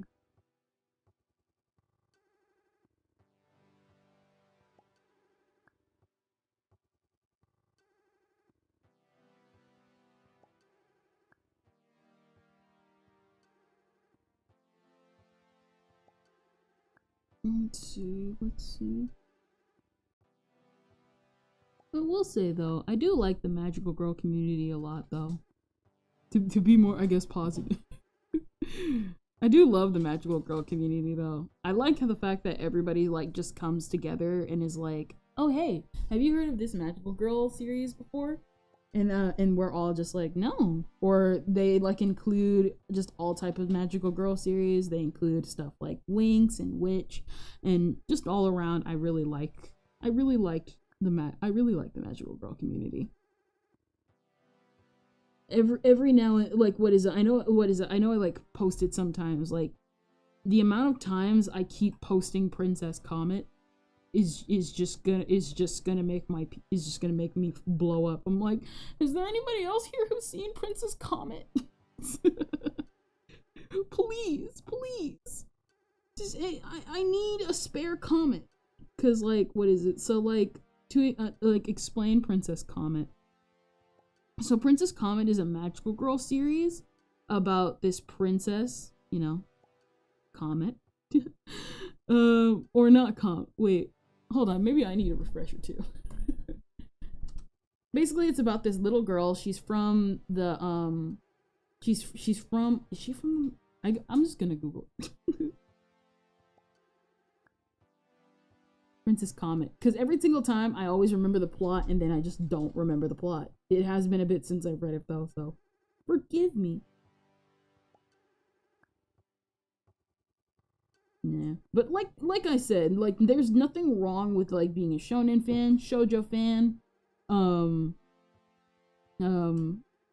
there's nothing wrong with being fans of any of that, like at all. It's when you get annoying about it is the problem. Come on. What the heck? Wikipedia is not working? Okay, that was weird. It just would not work. Always been able to access this before. What is it? The story revolves... Okay, yeah. The story revolves around Princess Comet, a 12-year-old girl who is also the princess of the Harmonica Star country of Triangle Nebula. She's meant to meet the prince of the Tambourine Star country at the ball. But the prince ran away to Earth instead. As it turns out, Comet is sent to Earth to find him, though she still has no idea what he looks like. Pretty much, it's just, like, it's your typical, like, magical girl. It's kind of like... it's kind of different, but at the same time, I would say it's kind of similar in some ways to Minky Momo. I guess if you could say that. Just from, like... the theme of like transformations and fulfilling wishes and stuff like that, and like growing up, but at the same time I like it because it's just, I love the voice actress for like Princess Comet. You will notice however, when you like look it up, that the manga is a lot different looking to the anime, and I don't know why. Sometimes they do that with adaptions. Like, it's not like a whole, like, art style change. They just completely, like, change her design, and that's why I say she gives me kind of, like, Minky Momo design, like, vibes. Because they genuinely, she looks like, she looks like a modern day look of Minky Momo is what I'm saying. Or maybe not modern day Minky Momo, but definitely somebody that was, like, inspired by Minky Momo. Because she's just decked out in pink, and I love her for that.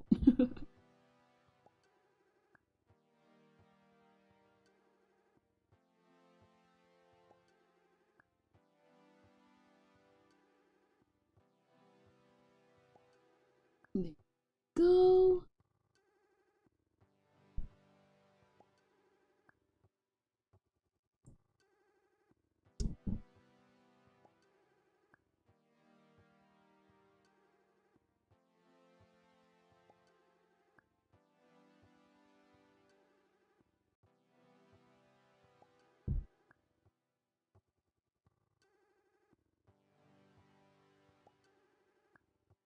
Here we go, and then more.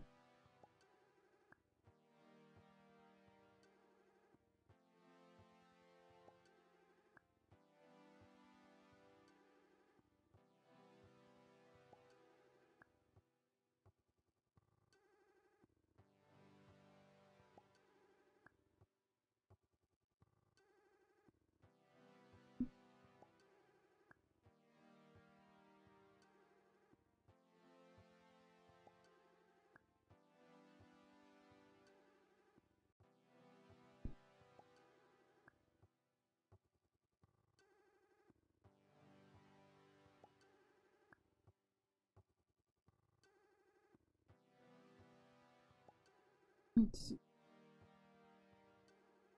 Oh yeah, that's right. So everybody's been talking about that app Miss Key. I know I keep like jumping from topic to topic. Hopefully it's not too much of like a random kind of thing. Like I said, I don't know. I don't know, I'm human like everybody else.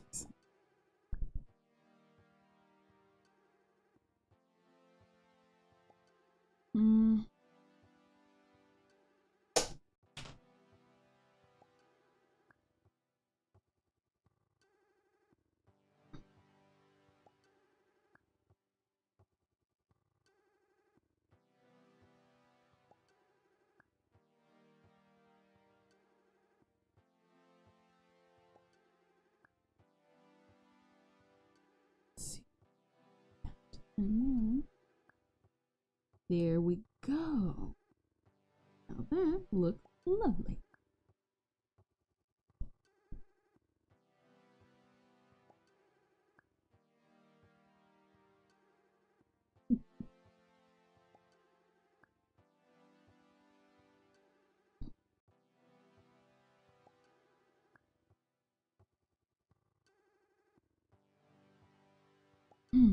No, that would be a good idea. That would be a good idea.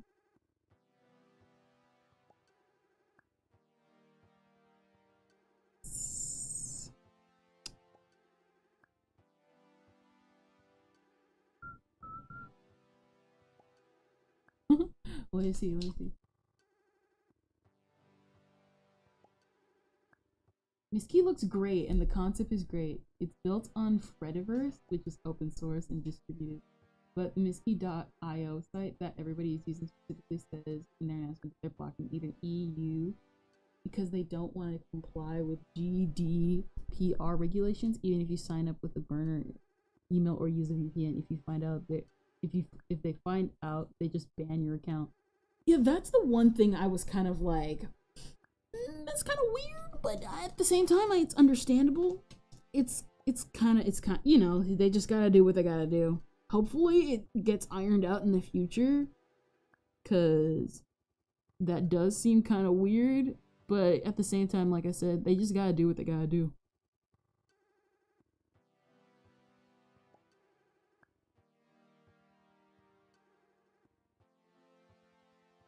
Let's see. I guess bring it to the, sorry. I know I like went on that whole rant, I'm sorry. Or at least, I don't know. I say sorry too much. Just say your honest feelings, I keep telling myself. Those are my honest feelings. I don't know how hard it is to implement GDPR regulations though. It's totally understandable because they could get in a lot of legal hoo-ha otherwise. Yeah, pretty much. Yeah. Hey, it could have been worse though. Could be kind of like how China blocks you out. And then when they find you, they're like, give me just give me your leg. Just give me your leg. Just gonna save you all the trouble. Just give me your leg. Oh no!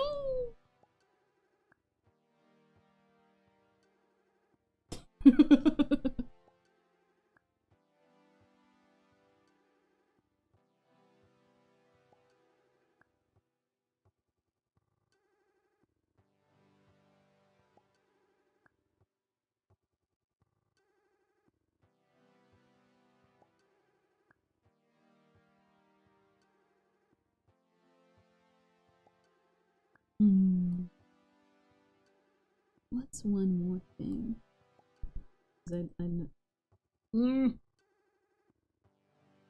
I guess. Nah. Just be honest. Nah. I guess if I really have to say it, kind of like how it is, just be honest. Be honest about how you feel. But still be careful. You never know.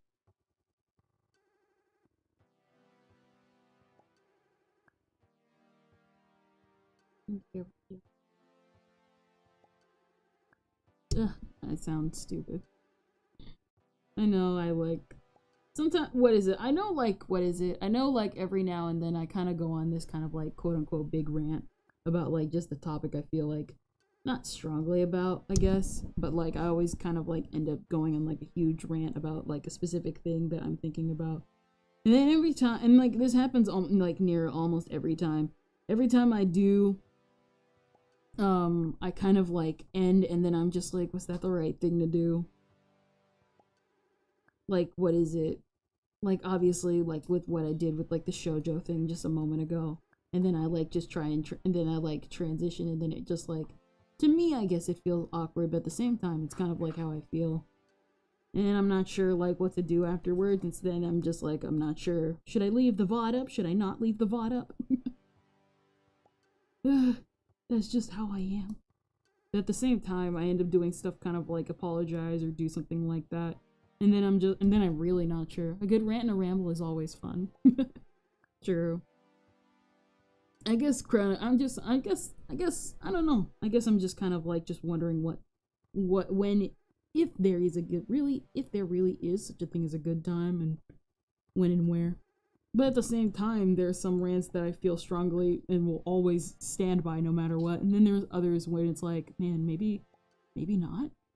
Like, what is it? The shoujo one, as much as, like, that's why I keep saying, like, as much as I do have my own gripes with the shoujo community, that's why I, like, emphasize, guys, if you're a shoujo fan, just be serious. If you genuinely, like, want a good shoujo, I don't want to see you guys complaining about, like, and like, placing blame on, like, why nobody's animating shoujo anymore.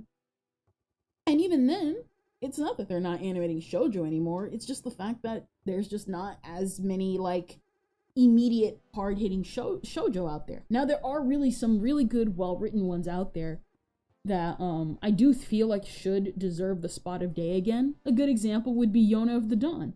Now, fix the Yona of the Dawn dub, because that's one I will never, I mean this, I will make a PowerPoint, like a PowerPoint bullet by bullet, why I think the Yona of the Dawn dub is the worst dub Funimation has ever made.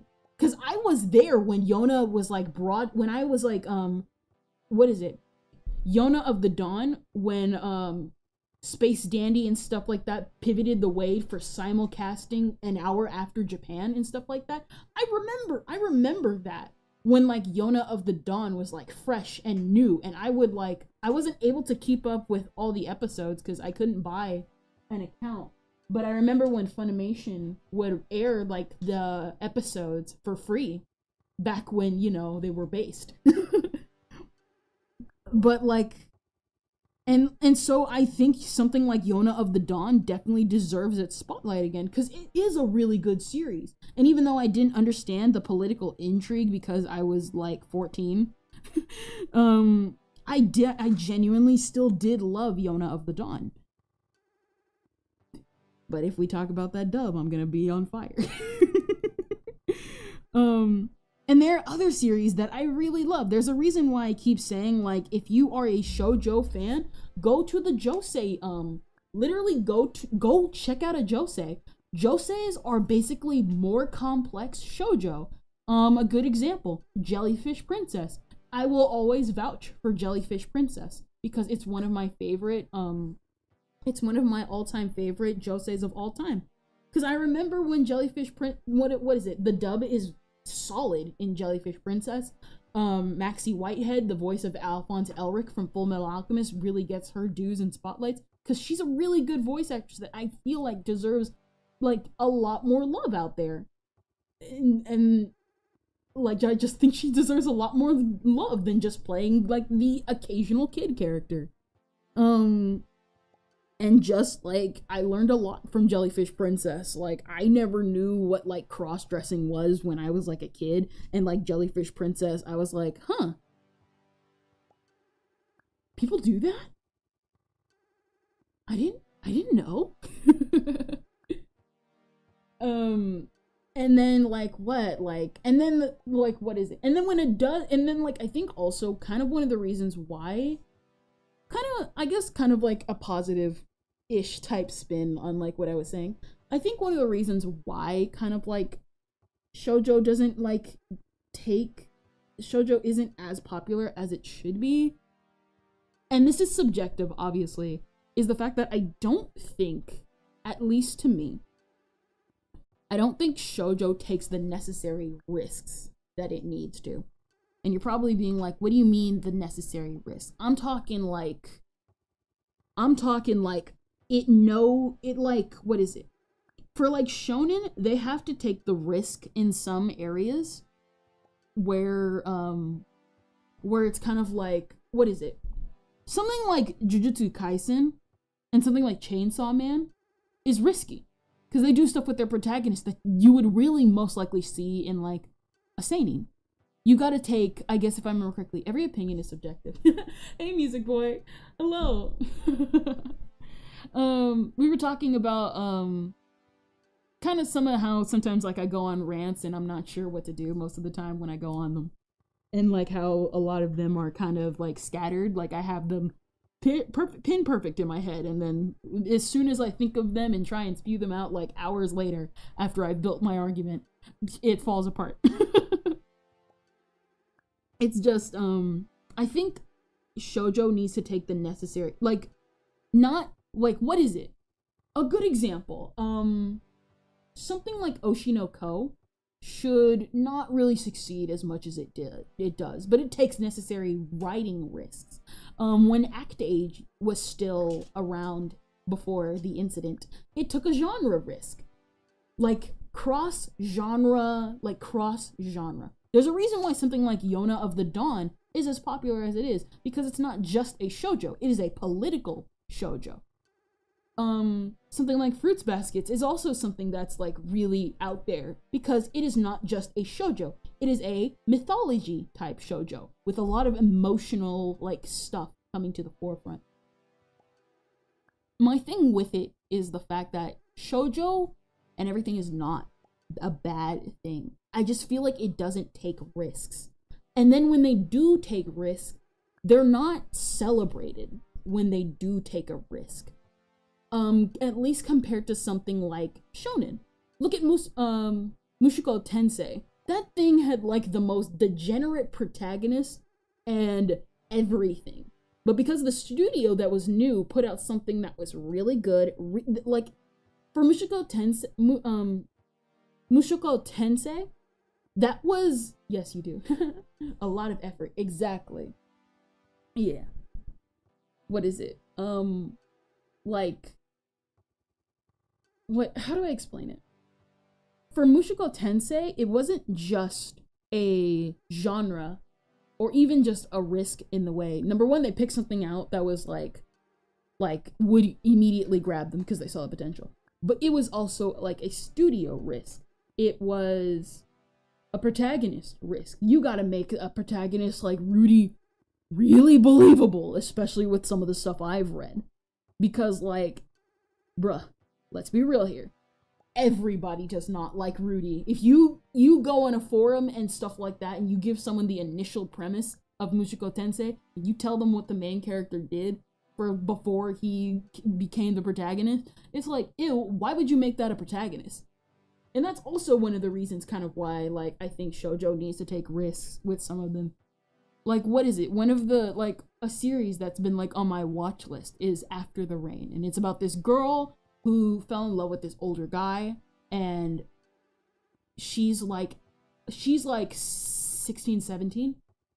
And, that's like a risky thing to do. Age gap relationships, especially since, like, the protagonist is, like, absolutely underaged and absolutely will cause the dude to go to jail. But the topic is handled so specific. What is it? I read Mushoku Tensei light novel up to book 5 or 6, and I'm convinced that the author hates Rudy. The insane level of Deus Ex Machina that went into that whole ED arc totally turned me off reading the rest of the series. It takes, like, here's the thing, that's a risk, bro. Whether the author, like, loves or likes the protagonist and stuff like that, it's still a risk. And then the anime comes in and it's like, all right, here's what we're going to do. We're going to write this down, and then we're going to do this, that, and the other with it.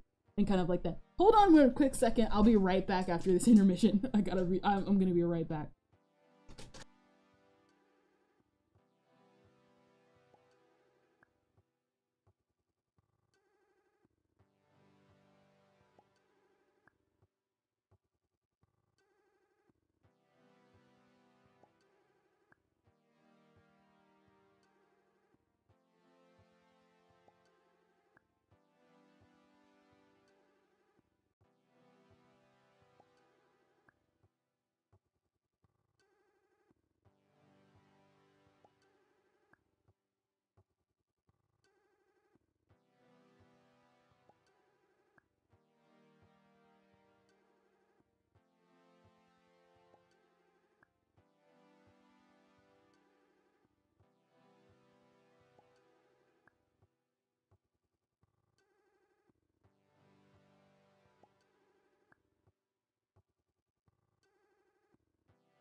All right, I'm back. No, but you see, that's like a risk. That's risk. And I think also, like, one other thing. Welcome back. Hello. I think one thing that I think also kind of contributes to kind of why shoujo doesn't get made a lot nowadays is the fact that really, when you really look at the shoujo community, it has only recently started getting noticed, if that makes any sense. So, what do I mean by that? When it comes to the shoujo community, a lot of them have been making videos and everything being like, where is all the shoujo at and stuff? And you're probably being like, well, yeah, where is all the shoujo? But I'd like to kind of make an argument that the reason why we're having this discussion is because shoujo fans are not loud enough. They're not loud enough, at least in the way we would like them to be. They're not loud enough.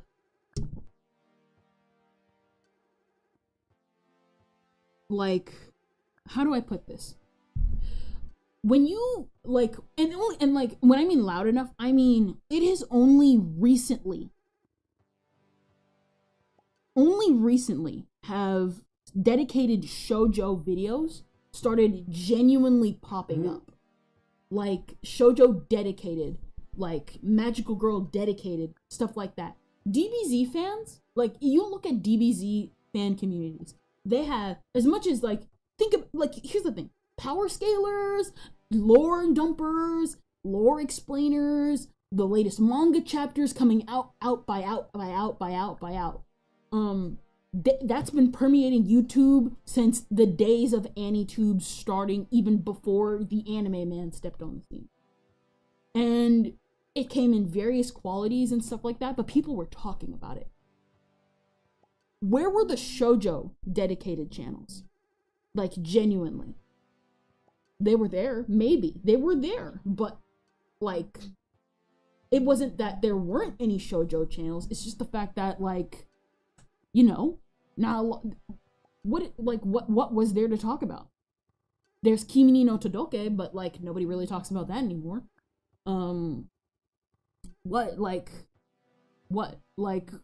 you can't say, like, oh, it's because the 90s was filled with, like, a lot of harem shows, because back then, like, in the 90s, everybody was experimenting with everything. There was shonen, there was seinen, there was OVAs, there was short series, there was everything.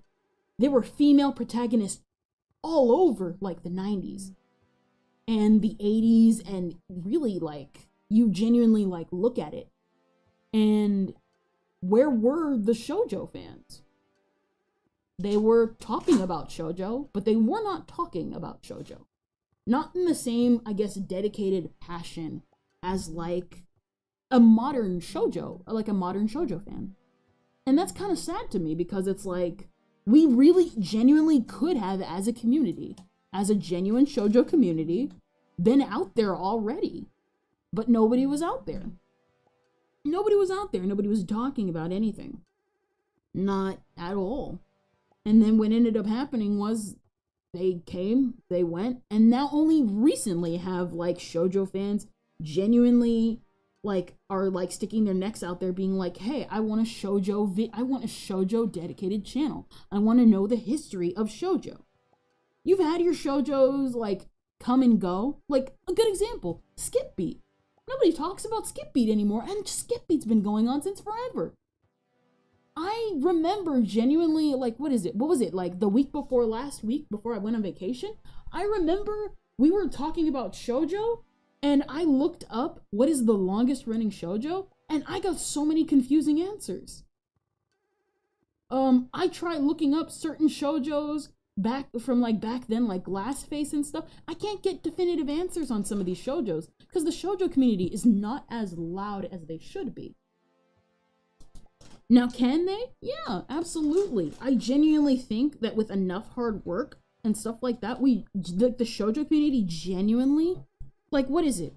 One thing I want to do as I grow bigger as a content creator is I genuinely want to cover more shoujo songs, because everybody's covering, like, DBZ. Anybody's gonna cover a DBZ song. Anybody's gonna cover the latest hit anime song. Idol was everywhere, and by all technicality, Idol is a shoujo-esque song from the perspective of somebody who is in the shoujo type spotlight, or the Idol spotlight, since, let's be real here, they're all, like, you know, pretending to be, they're all, like, not pretending, technically it is pretending, they're all, like, maidens and stuff like that. They have the maiden archetype and stuff. I genuinely feel like it can happen, and I can see the potential growing and stuff like that. It's just that, like, there's a reason why, say, the shonen fans get a lot more attention than like, shoujo fans. It's the reason kind of why, like, what is it? There's a reason why, like, for action series nowadays, TV networks in, like, say, the US are now just airing more anime than they are, like, what is it? They're airing more anime than, like, just making their own action shows. There's a demand for it, and they're gonna, like, go after it and stuff. I keep doing this. There is a demand for it. Like, there is a demand for, like, all that you ask for. You just gotta do it. That's kind of like, what is it? Why I became, like, a VTuber.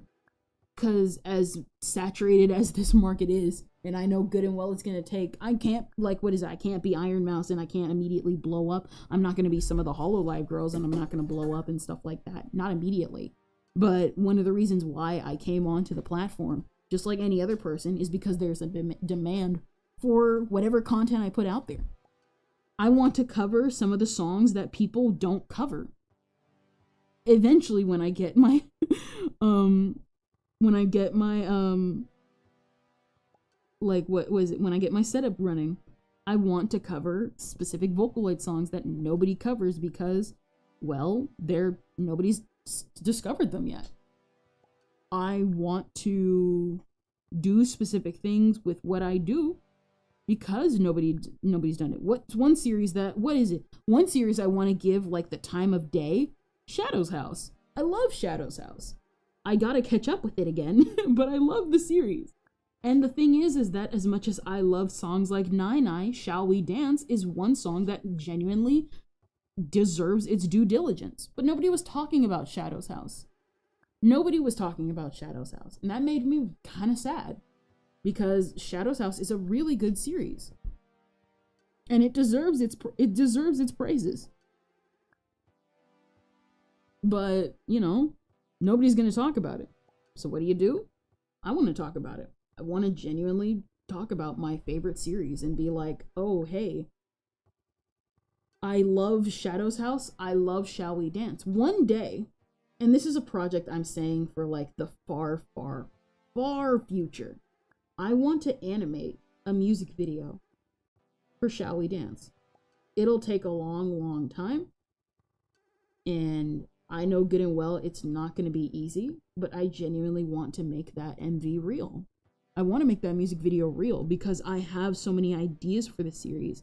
I want the series to get more popularity than it does now because I was so devastated when there were Annie-tubers who were talking about it, but they were comparing it to The Promised Neverland, which they have similar themes, but everybody was just calling it off as a Promised Neverland clone. I genuinely wanted that series to get its due diligence. But, you know, sometimes it's just not like that. So, what am I going to do? I'm going to one day take that series and put all my passion into it to create the best series, the best, like, I'm going to go in there and I'm going to make the best animated music video for the series that any of the fandom has ever seen. It's going to be VTuber centric. I highly recommend Shall We Dance if you like genuinely want to listen to it. It's a really, really good song. It brings you into the world of Shadow's House. It just brings you in and makes you just want to dance and forget everything, which is pretty awesome since that's really the theme of the song, just to not think of anything and to just keep having fun and dancing, which, ah, man.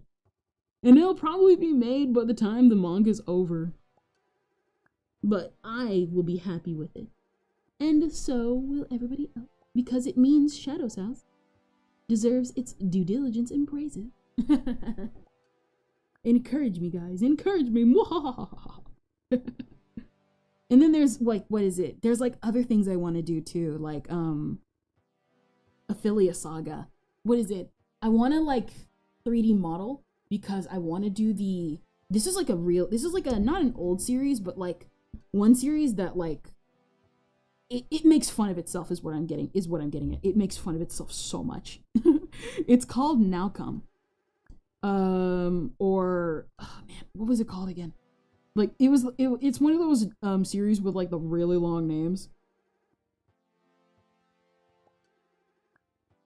Those obnoxiously long to name series. What is it? Now Come. It was akin to, like, Snafu. Now Come. What's the full name? What is it? My mental health, my mental choices are completely interfering with my school romantic, what is it? Yeah, my mental choices are completely interfering with my school romantic comedy. It's basically about this guy who gets basically he has to make these choices. He has to choose between two choices every single day. And if he doesn't choose anything, he gets this massive headache buzzard thing. And if he does, it's going to probably be the most embarrassing thing. And as such, because of that, he goes into the loser crew. And so pretty much the whole series, what happens is that he ends up meeting this girl and God and is like, hey, if you do this, you don't have to do the choices anymore. All right. And then that's pretty much just the entirety of the series, watching this dude try and not be a huge loser anymore. It's a funny type series. What is it? And like, what is it?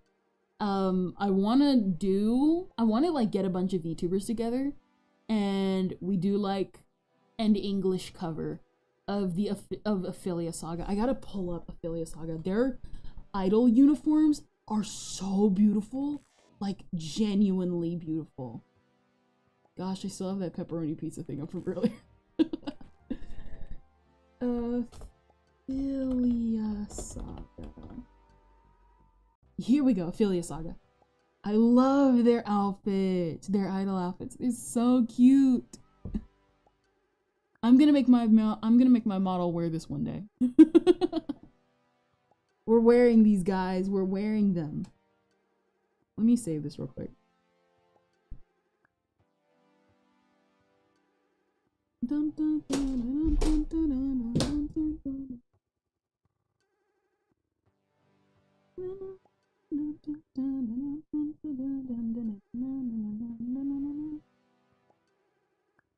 Here we go. I love it. Their outfits in motion are also super, super, super cute. Like, look at this. Look at it. I love it. I'm wearing this. I'm gonna 3D model one day and I'm gonna wear this. Yes. Wait, did I delete something by accident? Yes, I almost deleted the old image by accident. Okay. Yeah. One of these days, I'm gonna 3D model. We're gonna do like I'm like planning on doing like a bunch of streams with you guys, like, because I genuinely want to learn some of this stuff, 3D modeling and everything. And the thing is though, is I haven't been able to do that yet because, oh wait, I end up like clicking on the wrong thing. I just haven't like gotten to it yet, but we will be doing it. I want to do it.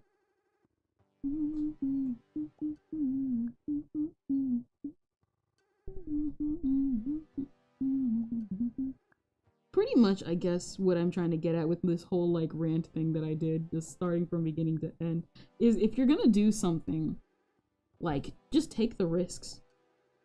What's the worst thing that can happen? Am I right? What's the worst that can happen? You get embarrassed a little bit? Your girl nearly took a risk going to Nintendo. That's a story. Your girl was literally, so what is it? I've talked about this before on stream, but I don't mind bringing it up again.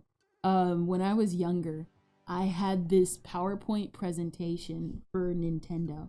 Now that Pikmin is like up. When I was younger, I had finished Chugga Conroy's Let's Play of Pikmin 3. And by this point, I had watched all of his Let's Plays of Pikmin 1, 2, and 3. And I was just sick and tired, and I was like, man, I want to play Pikmin. I've never been able to play Pikmin. I didn't know how to do certain things and stuff like that. Hold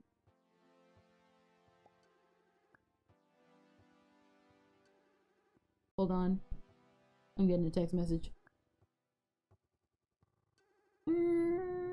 Hold on, let me do a couple of things real quick and I'll be right back.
Alright, I'm back. Alright. Pretty much, I guess, to summarize the message of this stream, take risks, everybody. You never know. 3 hours and it feels like we didn't get anything done. That was a risk.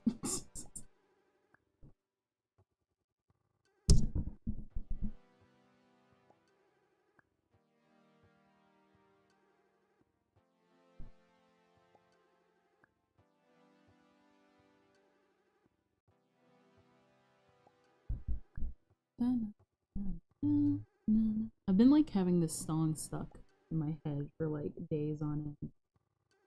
And then like I forgot and then I remembered it and I listened to it again and it was like, that's just really good. What is it? It was called Ghost of Kansai by this new Vocaloid producer called Inukai. They were good. They're really good. I gotta head off for the night. Have fun with the rest of the thumbnail.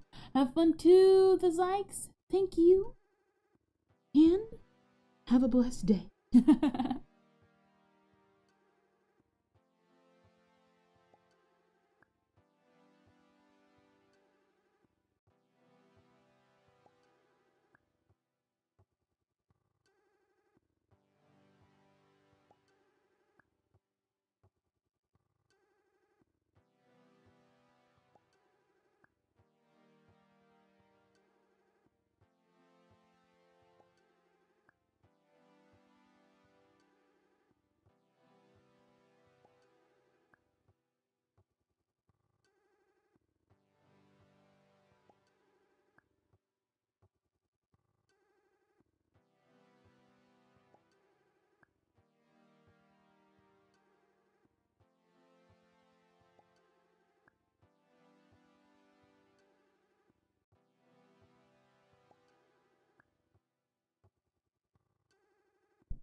Here you go.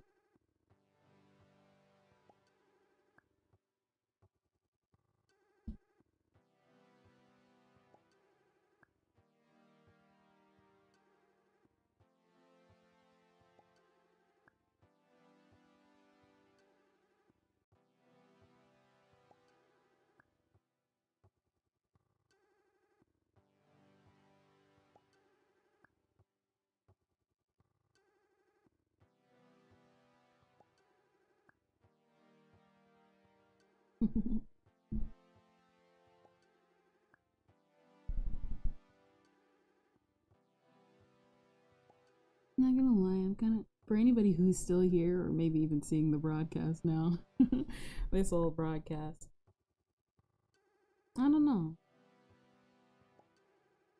I guess the lesson of today's stream, through all the ranting and raving, I guess, remember to take risks. You never know where you're gonna end up if you take it. Maybe not too many risks. You never know, maybe. You never know where you'll end up in a couple of years because you took those risks. Always take them. You never know where you'll end up because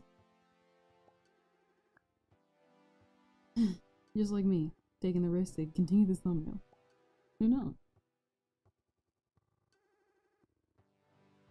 All the great YouTubers out there took some sort of risk.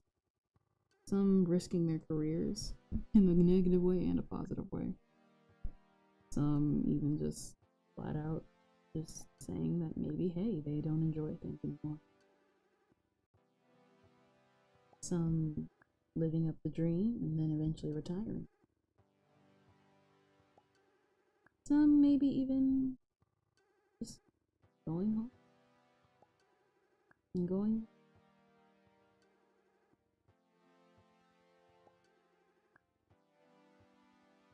I wonder where you'll be in a couple of years. I wonder where I'll be in a couple of years. I can only imagine where my life will be in the wind. I don't remember the word. I can only imagine.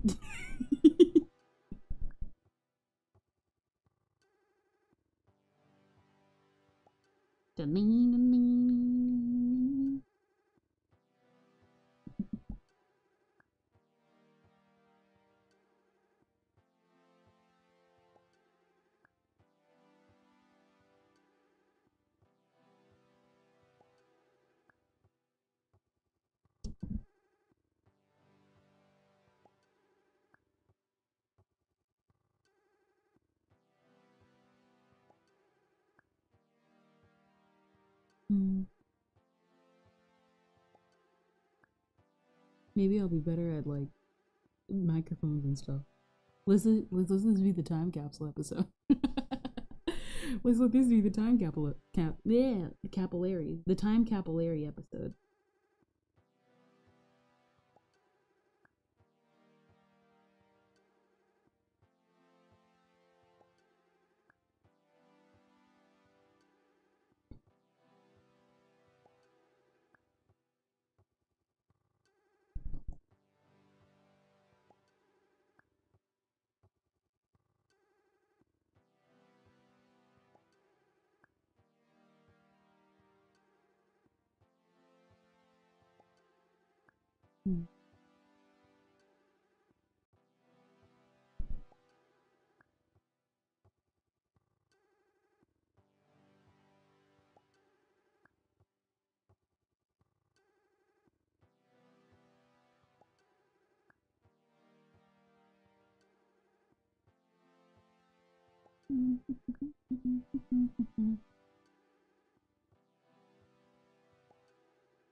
Yep.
I guess I'm just excited.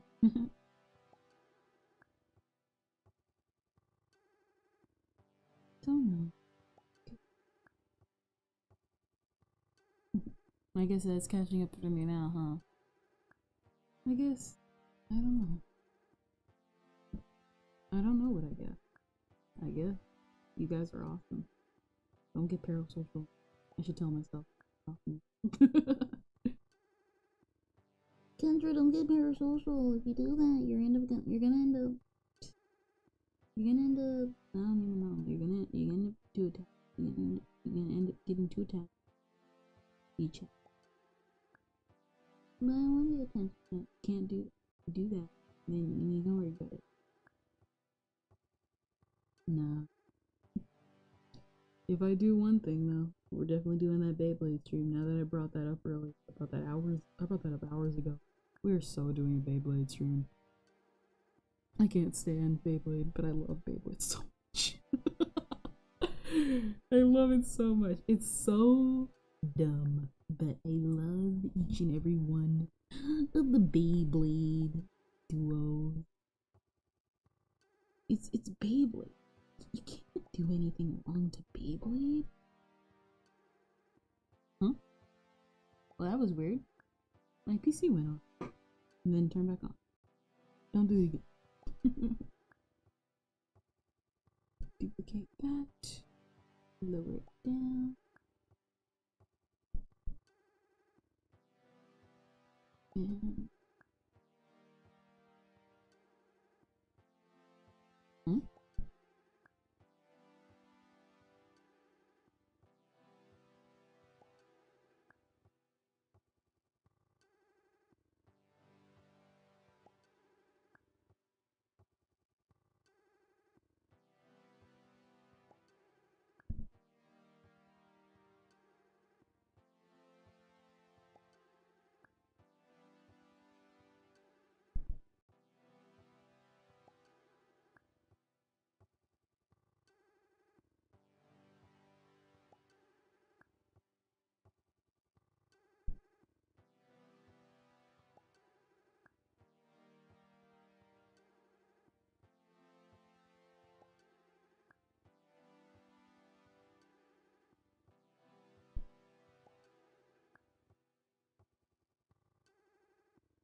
Not sure.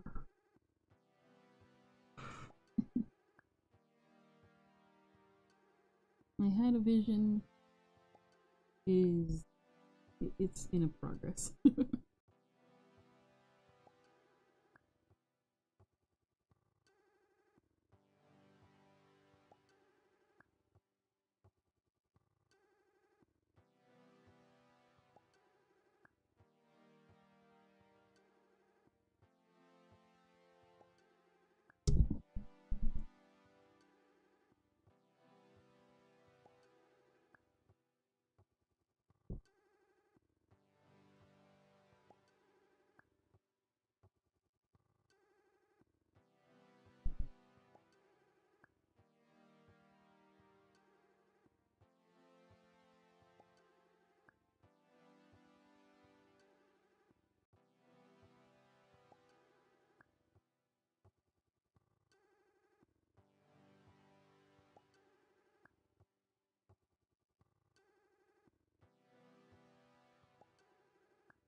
Hmm.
So what's the thumbnail for? I just saw your comment.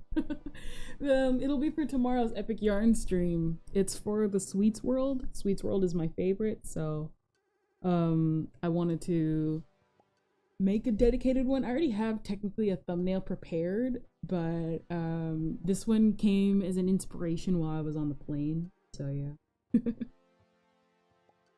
So yeah, just making that.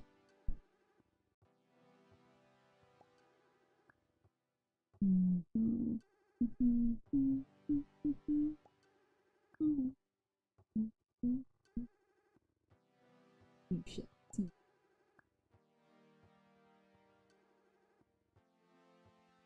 Nice.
How's the new computer working out, by the way?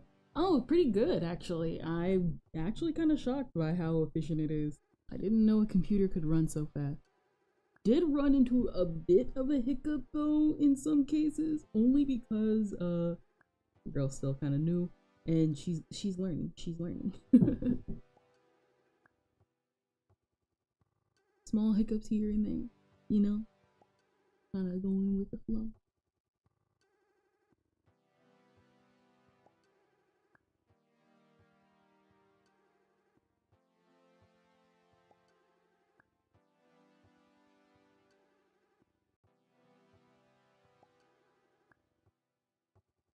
I think, what is it? Recently I've downloaded, I think I talked about it. Lol.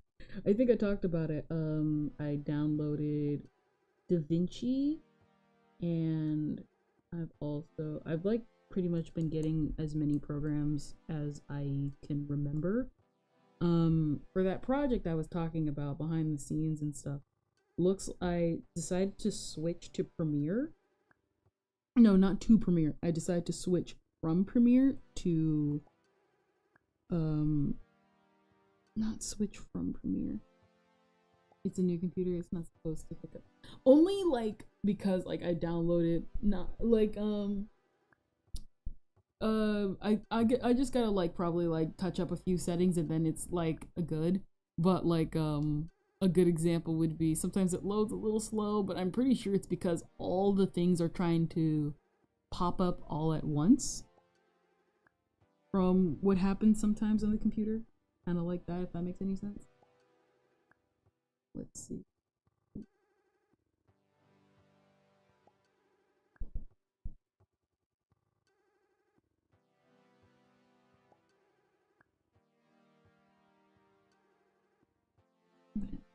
Let's see one tiny detail.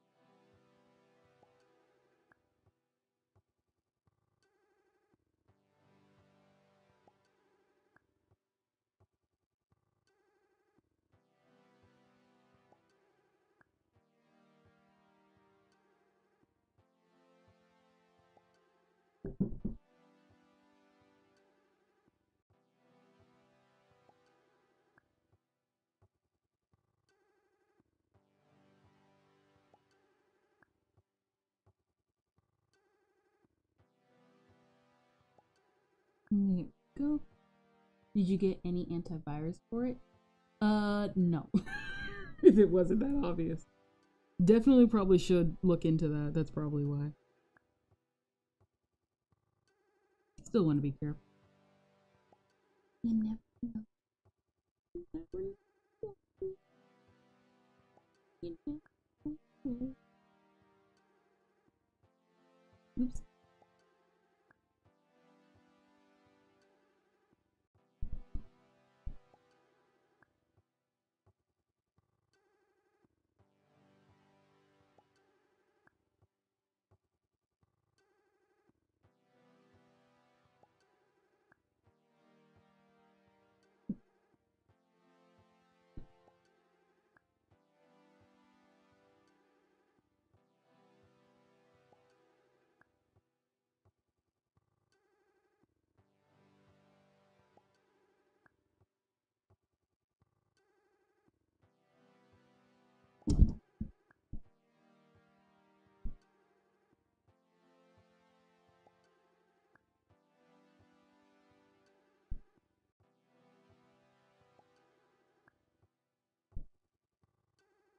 It comes with Windows Defender, which is not horrible, so you may not need a separate virus. Okay, so I'll definitely pull that up. This fact.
I love the way these look now. They look like marbles.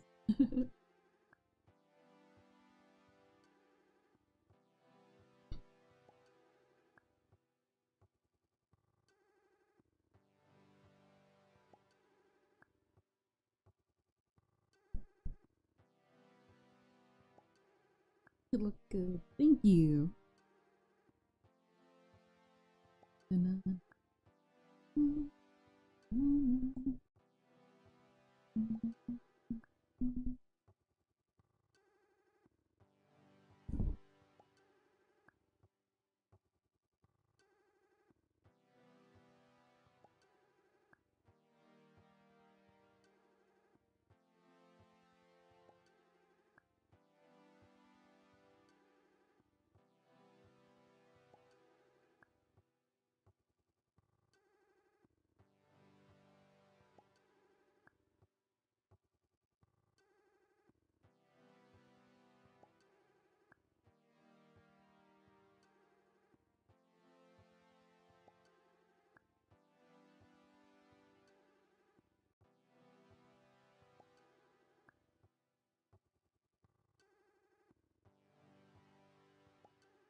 Yeah, I like the way these look. They look like marble.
There you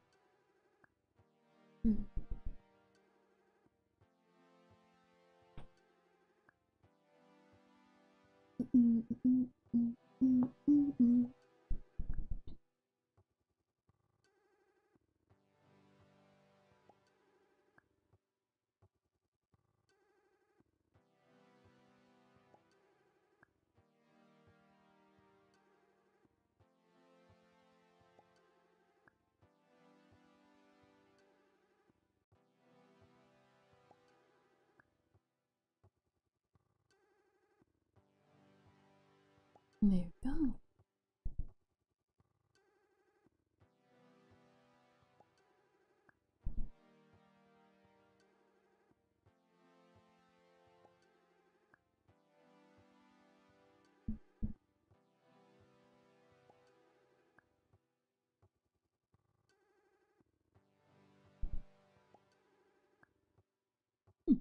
I kind of like that a little bit.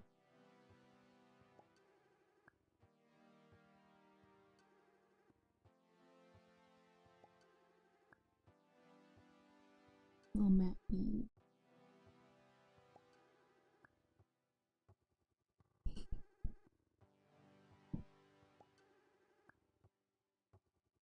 Let's finish Prince Fluff and lean him back a bit.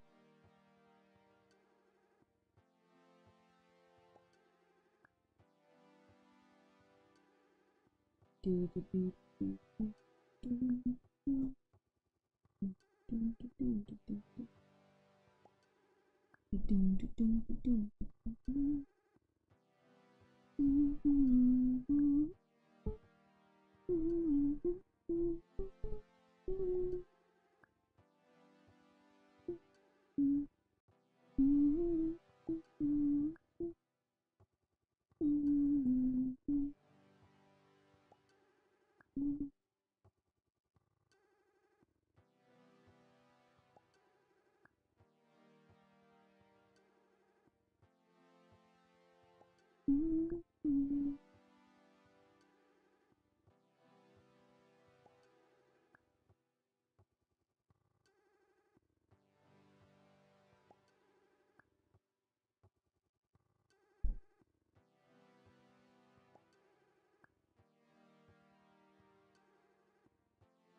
There's one song I actually really want to cover in the future.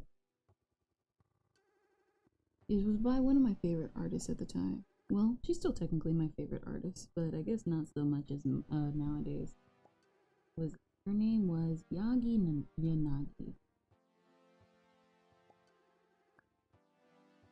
And she did the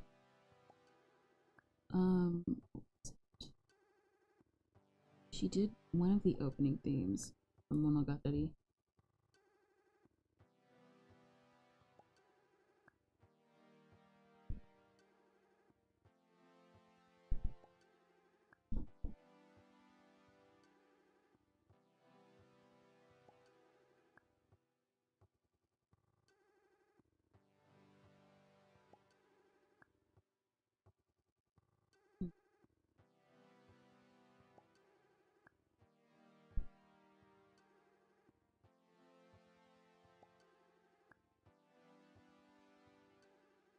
And it was called Consent, but not like okay, I actually pronounced it wrong. it not consent, it was consent. So I had to like look it up because I didn't recognize the word, because you know how like some words are spelled differently than sometimes their original meaning, the meeting of the meetings. So consent means noise, like a specific type of sound in music.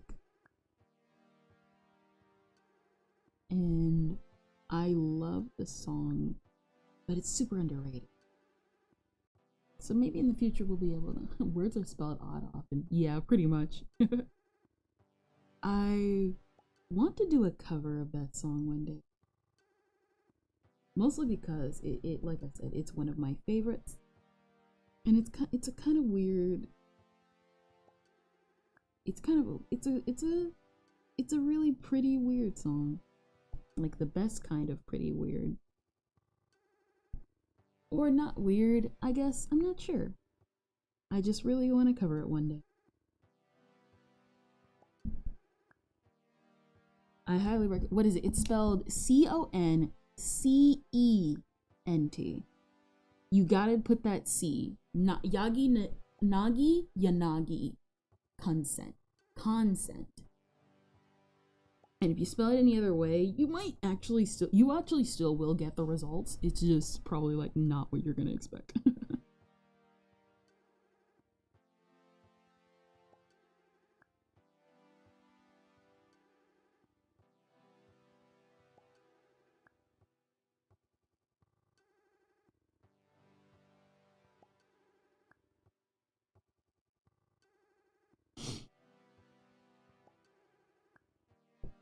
And there we go. There goes Prince Fluff. He's finally finished. Oh wait, I forgot. We gotta. That was a good angle. I liked that angle. Let me see.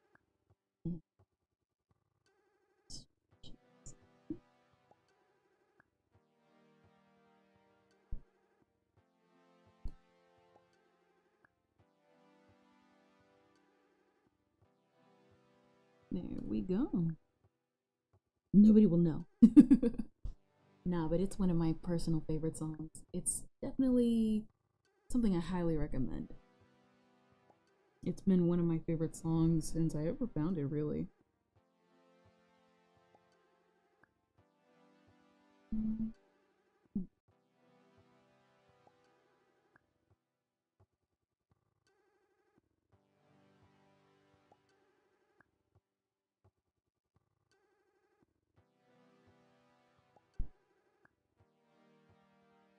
They kind of look a little like poker chips.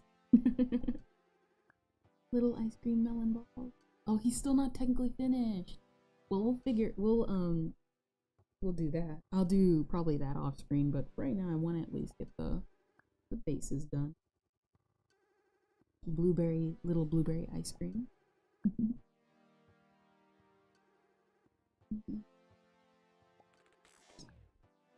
I put the pearls on Kirby. Probably will put some. Kirby's not really all. hard-ish, I guess. We'll have to lean him back a little, probably. There's that. Okay.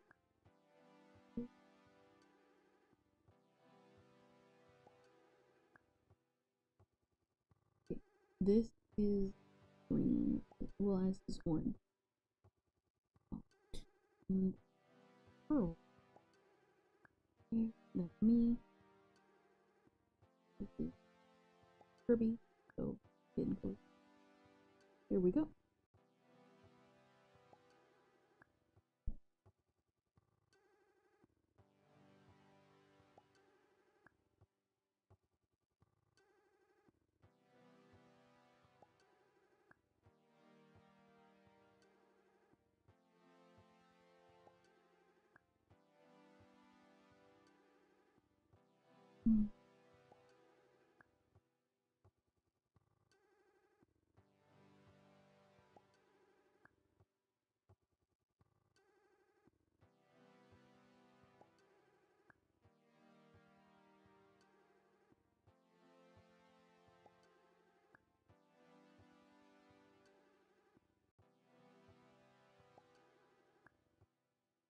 I'm stealing these off the floor.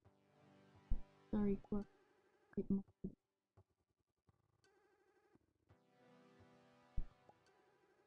Granted, there are a couple of Nagi Yanagi songs I want to like sing. Like they're like a good couple.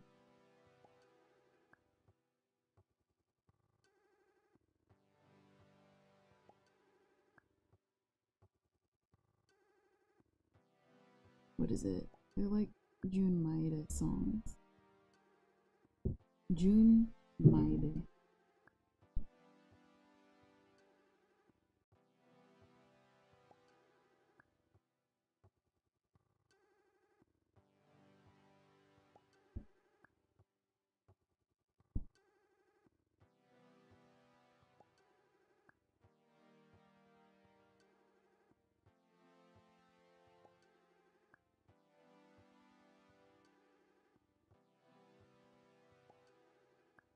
What is it? I know I want to do that one's gonna be like a long, probably series of like songs. So like what I'm referring to is a song series.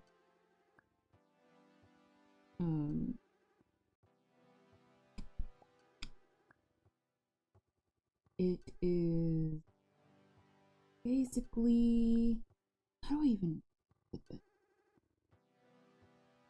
So back in the day, there was an album by Nagi Yanagi, but it wasn't just any old album. It was a special album, collaboration album between Nagi Yanagi and Jun Maeda.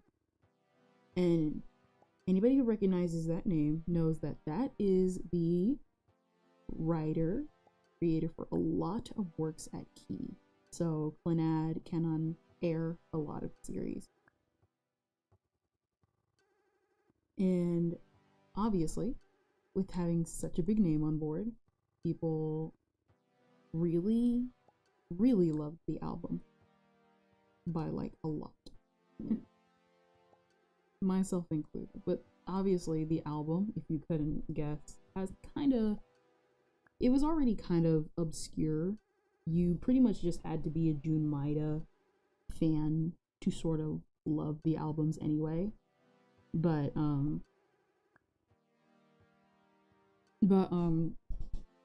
they kind of faded even more into obscurity. So one of the things I kind of wanted to do is kind of bring the album back into resurgence, at least into like semi-public eye.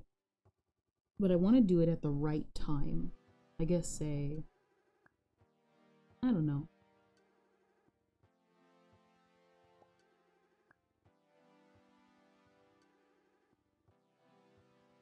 Like, I don't know, maybe at the right, it's just gotta be at the right time. The right timing for it all. because, like I said, these albums aren't popular.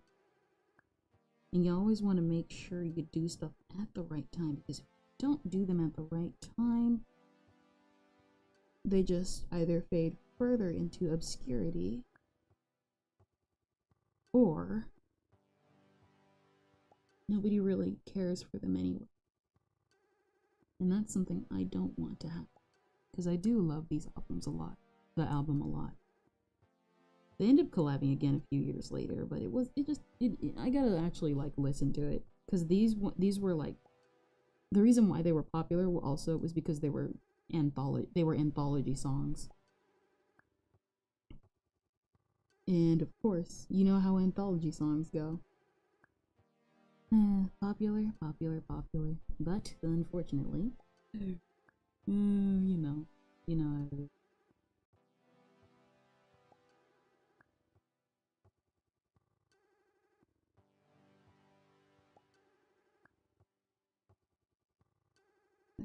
I eventually want to cover those songs one day. I think out of all of them, I'm really excited about. Number one, I think also the reason why I'm kind of hesitant is also because, like, the singing capability, even Yanagi herself admitted that those songs were hard, because there were some songs that were like really slow, really, really just paced pretty well. And then there were songs that were just brutal. And I know which song she was talking about, because she said it in an interview.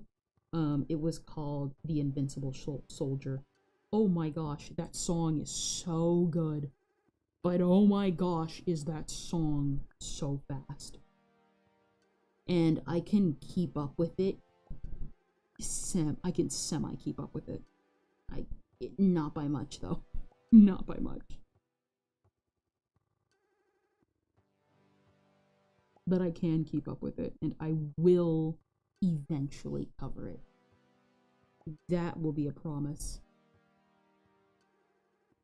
Mostly because I really love that song, and I can see why it took so much effort. It's such a good song. I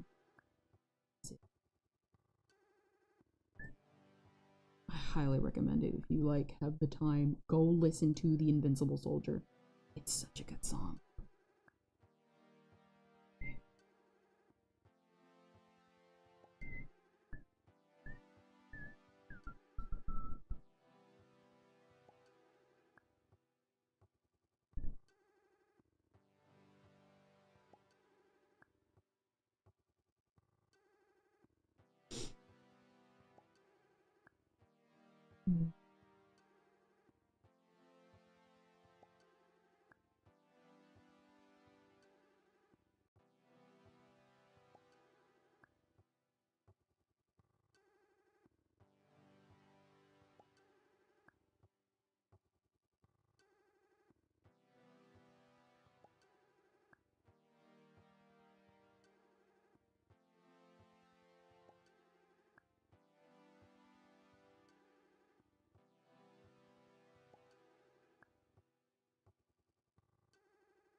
There was one song though that I'm kind of hesitant to sing if I did sing the whole album, and that would, I guess, if I remember correctly, that would be The Executioner.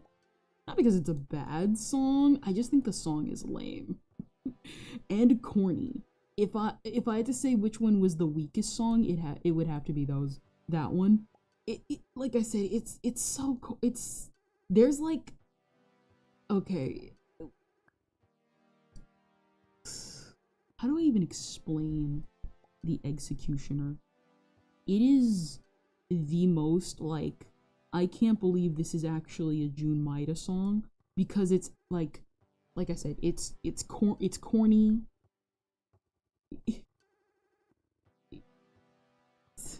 I can't even explain it properly. It's so the profile pic is different. The profile on your tweet thanking the 3 people who liked your Hawaii stream, did you take the screenshot on your personal Google account and not the streaming one? Let me see. Did I? I shouldn't have.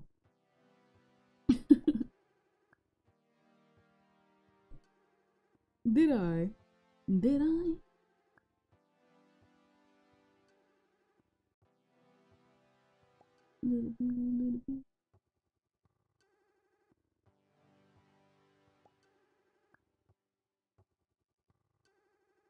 On your tweet, thanking the 3 who...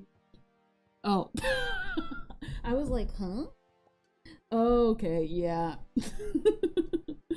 Yep, looks like I took it on my personal account. Let's be real here. By this point, I've kind of given up on hiding it. They're both literally named the same. Well, not directly the same, but they're named the same. So, by this point, I have given up. I know. Yeah. I tried. I tried it.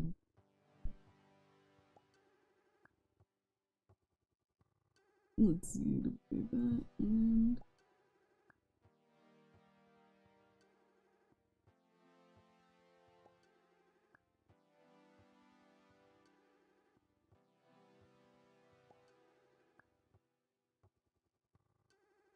oh, wrong layer though.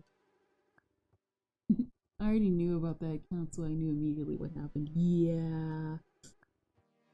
I've been switching back and forth because I don't, because I do comment on a lot of YouTube videos, so I almost like caught myself like, commenting, not in a bad way, just like commenting on a YouTube video using my like account, and I was like, wait, like some of it I did like let slip on purpose because I was just, I just kind of want the account to be active, but other times I'm just like,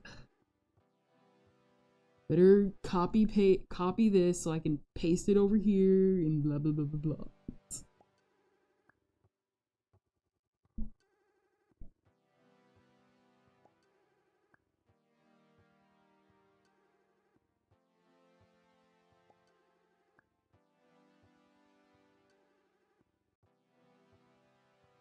I will try my best, but for the most part, it's an unfortunate accident.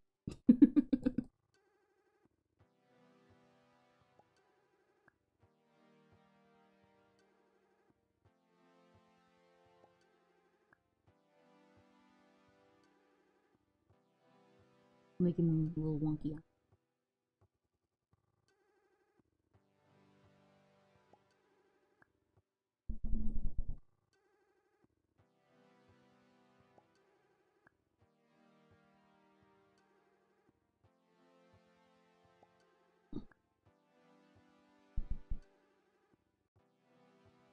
You might want to change your personal account name so it's not so similar. By this point, Kendrillion came first. Like, I genuinely mean it. Kendrillion came first. So I actually really don't mind if people know, because like I do mean it. It used to be a lot worse. Like, I've changed it now. But like back then, I genuinely didn't know. It used to actually be my name. But But that's because back then I didn't know how to change it. Now I do, so I went back and like, cause I wouldn't say I have a photographic memory, but I went back and I like deleted every post that like had it. Which wasn't long. Which thankfully wasn't a lot of comments because when I was younger, like I've talked about this, my mom said don't make an account on YouTube, and I followed that to a T.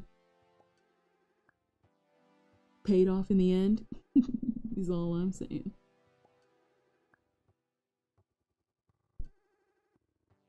I have a smart mom.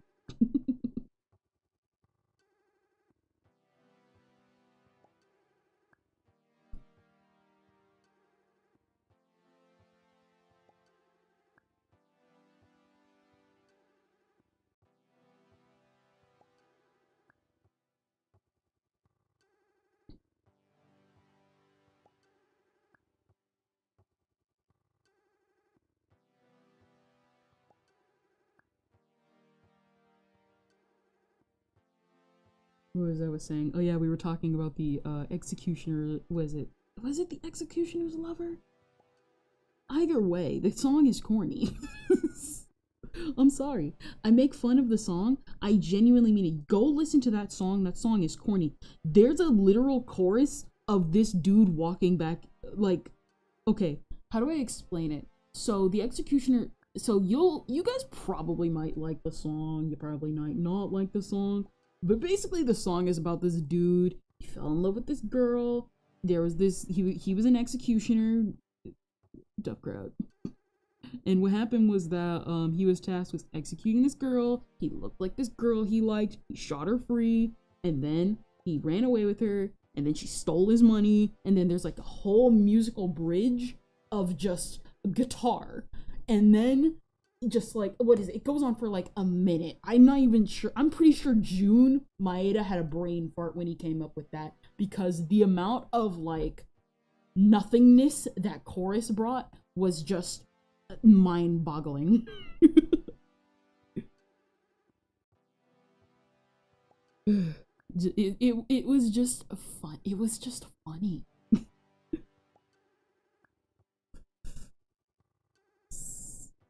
It was just funny. I just can't imagine why anybody would make this chorus.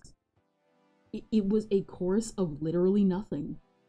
Of a dude walking back in shame because he got his money stolen, got yelled at work, and then had to still go back to his executioning job, which, like, the only good thing I can say about the song is the guitar solo at the first and like that.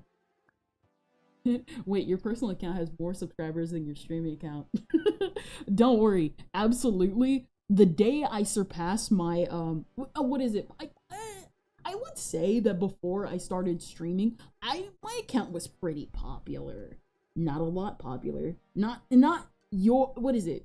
Not that guy with the mustache popular, but it was pretty popular, which, by the way, anytime you see that guy with the mustache, I was always also there. I just could never comment. Dude's a legend. Dude's a Chad. I was also always there. Unfortunately, like I said, I could never make an account.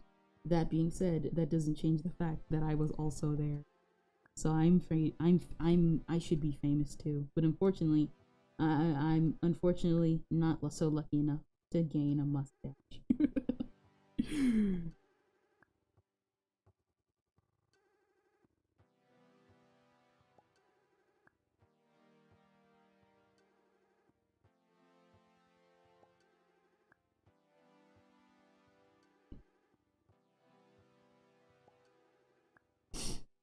No clue who that is. Yeah, so that guy with the mustache, to explain for anybody, I guess, who's new, that guy with the mustache used to be this account.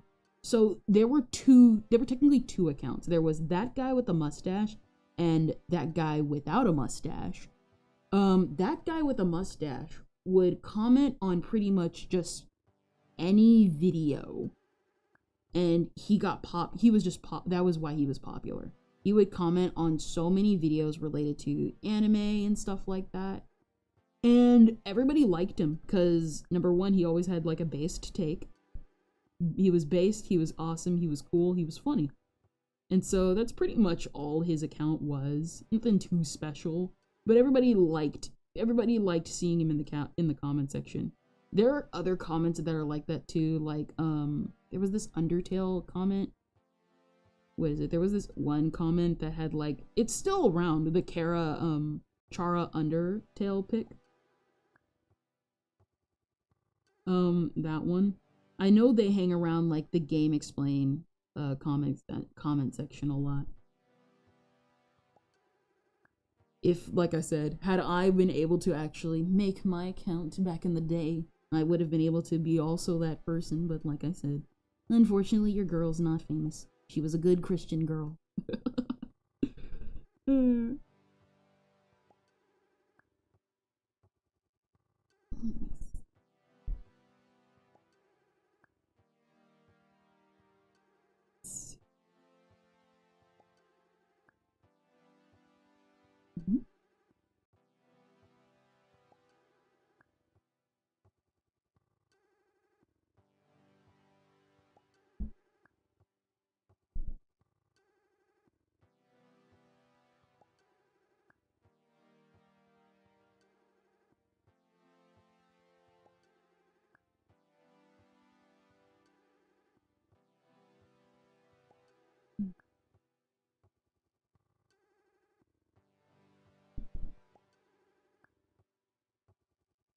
You just had to be there.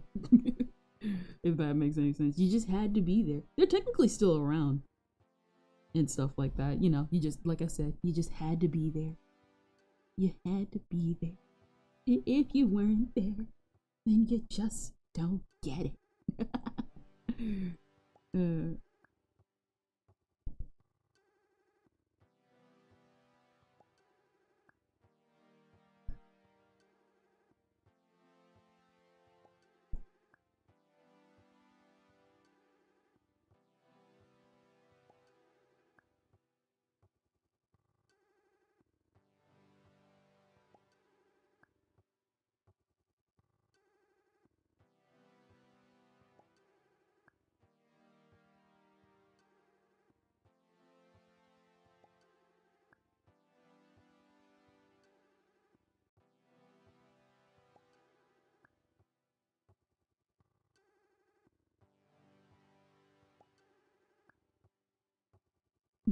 Also, you know that Twitch link you have in your description is the mobile site link.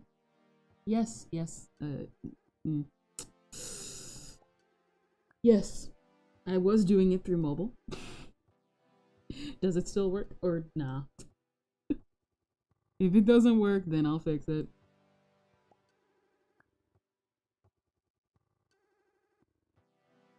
Cause how I transfer everything is via, I just noticed that. Yeah, okay, yeah.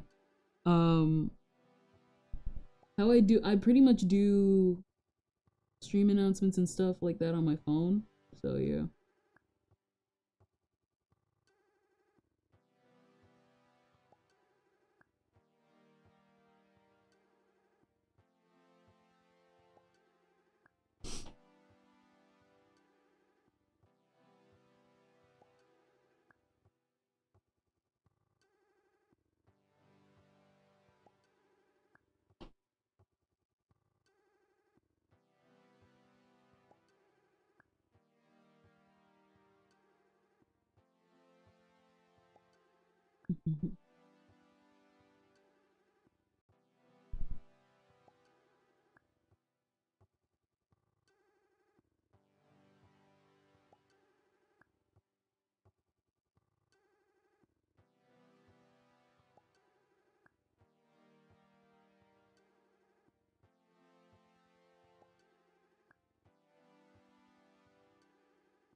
I know I learned that when you tweet out stream start before the Discord server existed and the links were always on the site. Yeah. Pretty much that'll go on until forever. I almost forgot one of these streams.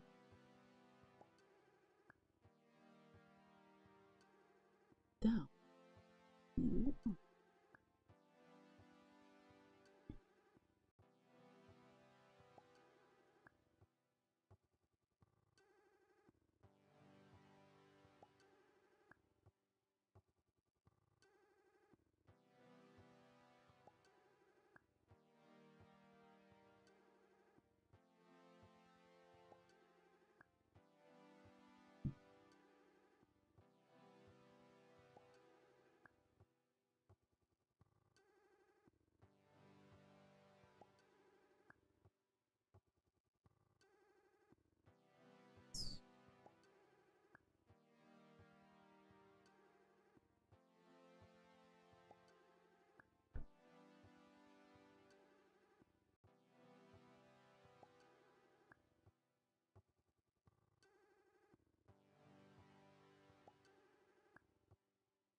I do like the way this looks. It's so cute.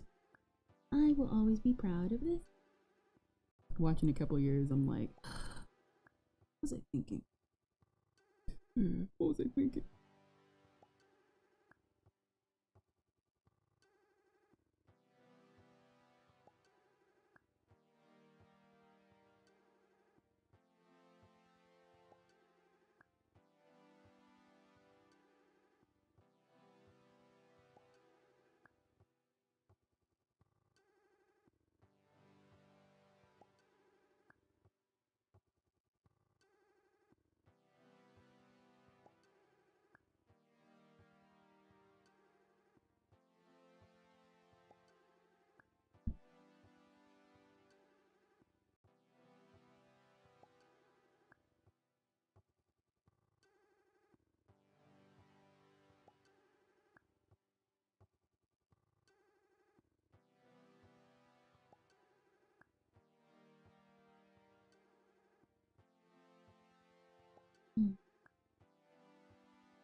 Where?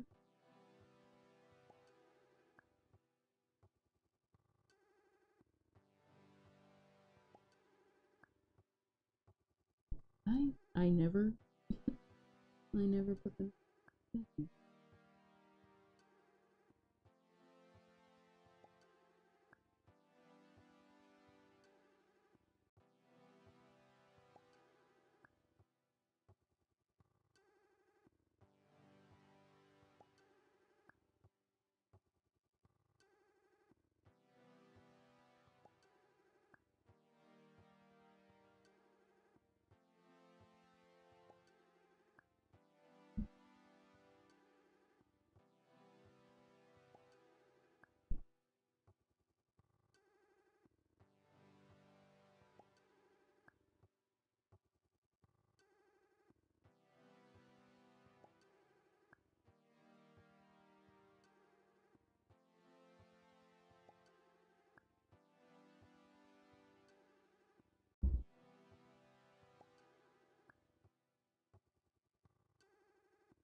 Gosh, they all look like they look like poker chips.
By the way, are you planning on fully switching to YouTube eventually or just staying dual streaming?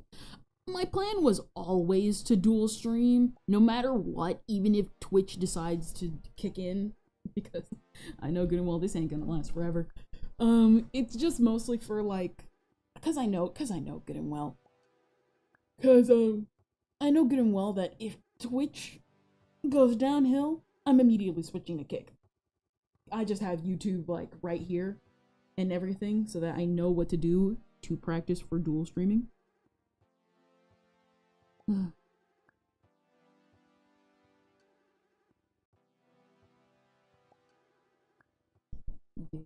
So I'm kind of just, you know, hanging out until either something, you know, a certain something starts swinging. Or just, you know, a certain hammer starts swinging. Or, you know, just, I see. Do you plan to try stream at some point then? I actually was going to try stream. I was trying to try stream. But I'm using Restream and it only lets you go up to 2. And I don't want to pay them.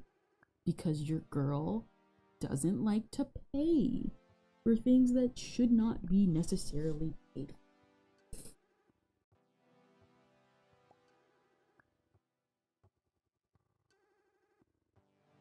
Let's see something. If I may test something. It's not working. So. There we go. Nice thing.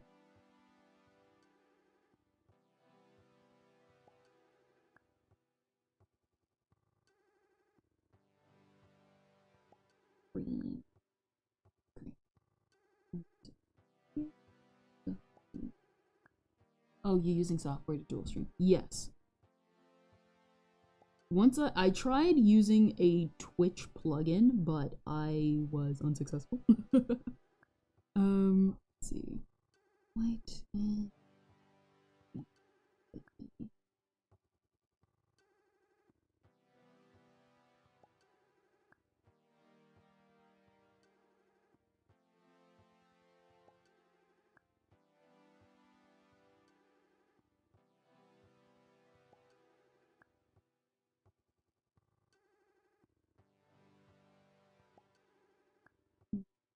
so yeah, I tried using, what is it? Even what is when I was trying to do the Hawaii stream, I was actually trying to use an OBS plugin to try stream, but that ended up going in failure because I realized I had no idea what I was doing, and so I had to switch everything back to Restream like the day before because I knew good and well it would like cross over into our time if I did not. And obviously that time is precious and limited.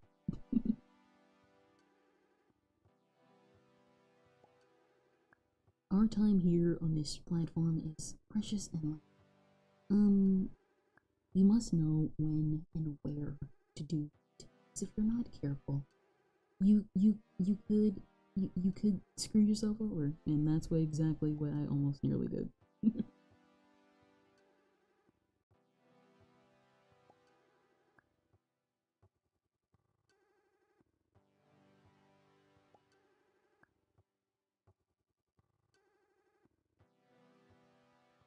Sometimes the best method is just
Hold on real quick.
Hello, I got called somewhere to do something.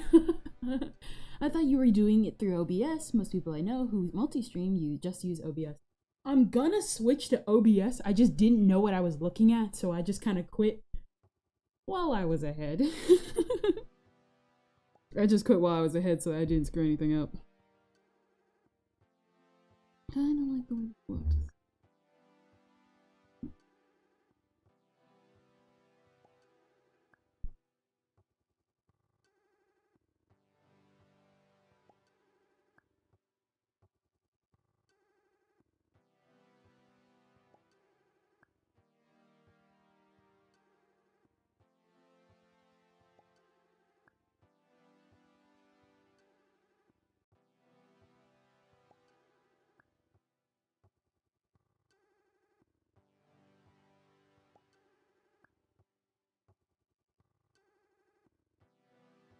Let's see.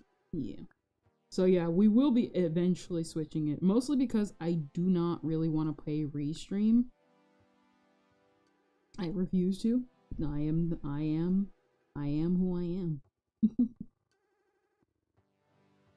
I'm grateful for their services. But just like how I literally paid for Reaper. Oh yeah, that's what I was gonna do. So originally today, we were actually going to do a Reaper stream.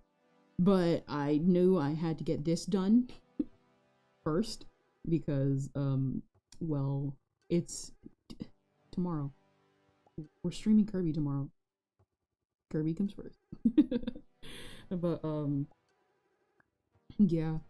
So I originally, while school was going on for 2 semesters, I had taken my audio class, and eventually they had a kind of like a voice business type ish class.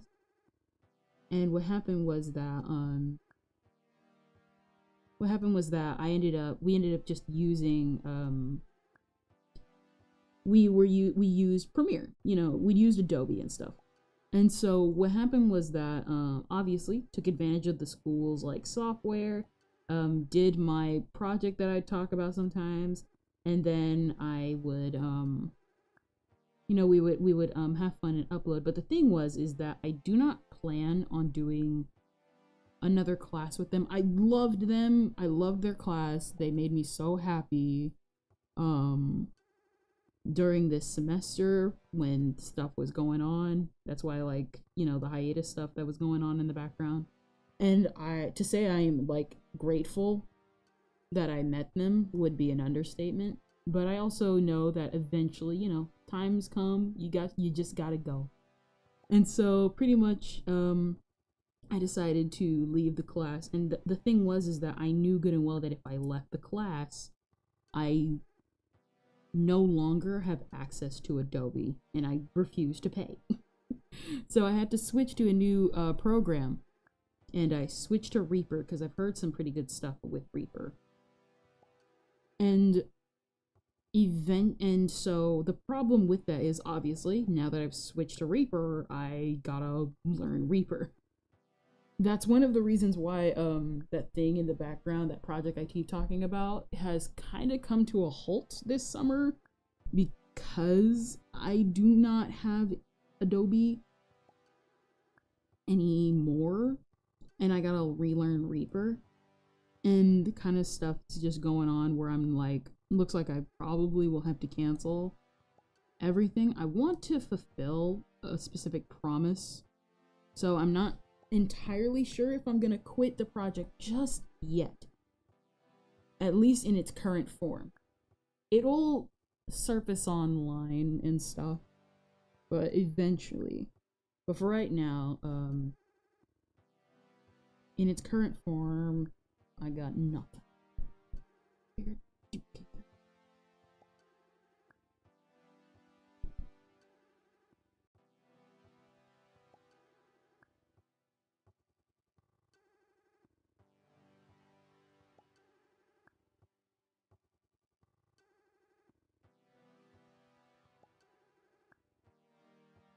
Well, if you need help, if you need tech help, I can help. Pretty much, that's definitely what I'm gonna need. I definitely am excited to learn Reaper. because I really want to know. And not only that, once I'm able to transfer everything, once I learn Reaper, I can transfer all my Adobe files on there because they have dual access with Adobe, so I can open all my Adobe folders in there, and then we're good for life, pretty much.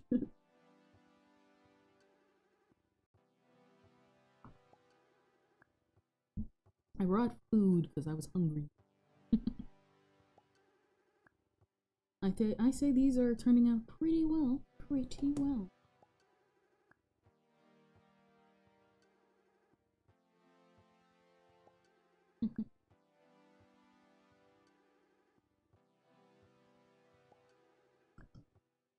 Nice. So we pretty much, for the most part, where is here? Here we go.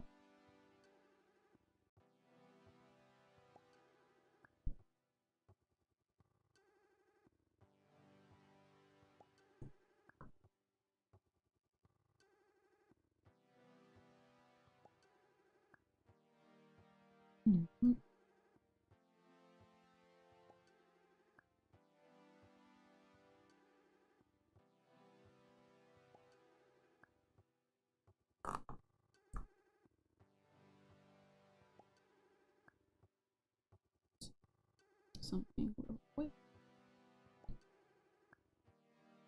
Let me find a pattern while I like munch on some of this stuff.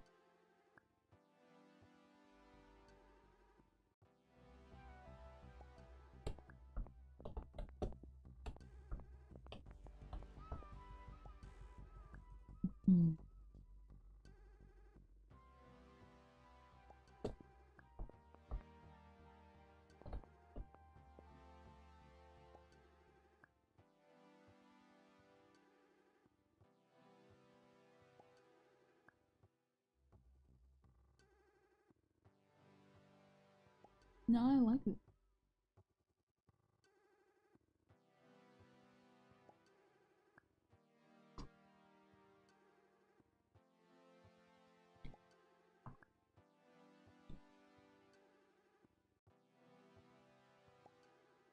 Import this texture and a fill.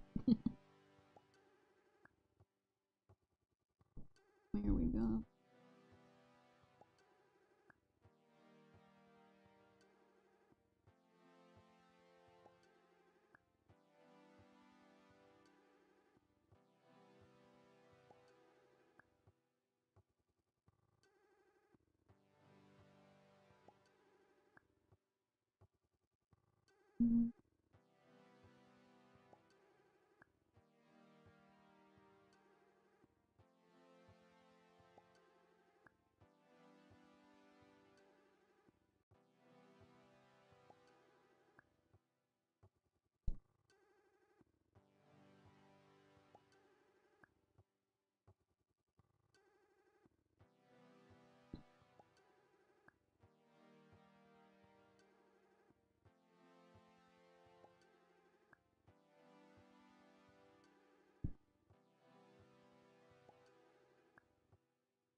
Hold on, real quick.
Hello everybody.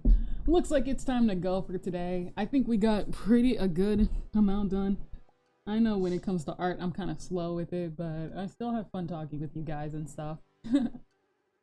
I guess instead we'll log off for today and then we'll raid somebody. So, let us go.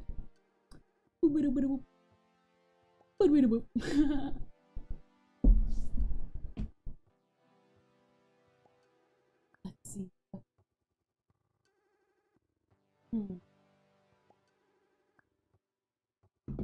Forgot. Mobile doesn't work. Mobile Twitch is like erring on me. I don't know why. I try and raid on my phone. It won't let me do that.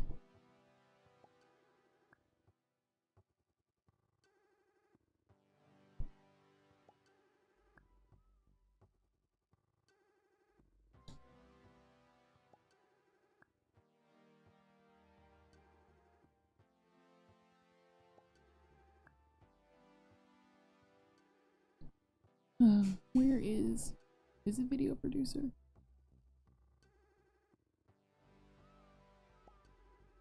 It's not. Oh well. Whatever. It's late. Good night everybody, and I hope you guys have a wonderful, blessed day. I'll probably finish it up in the meantime. So, bye!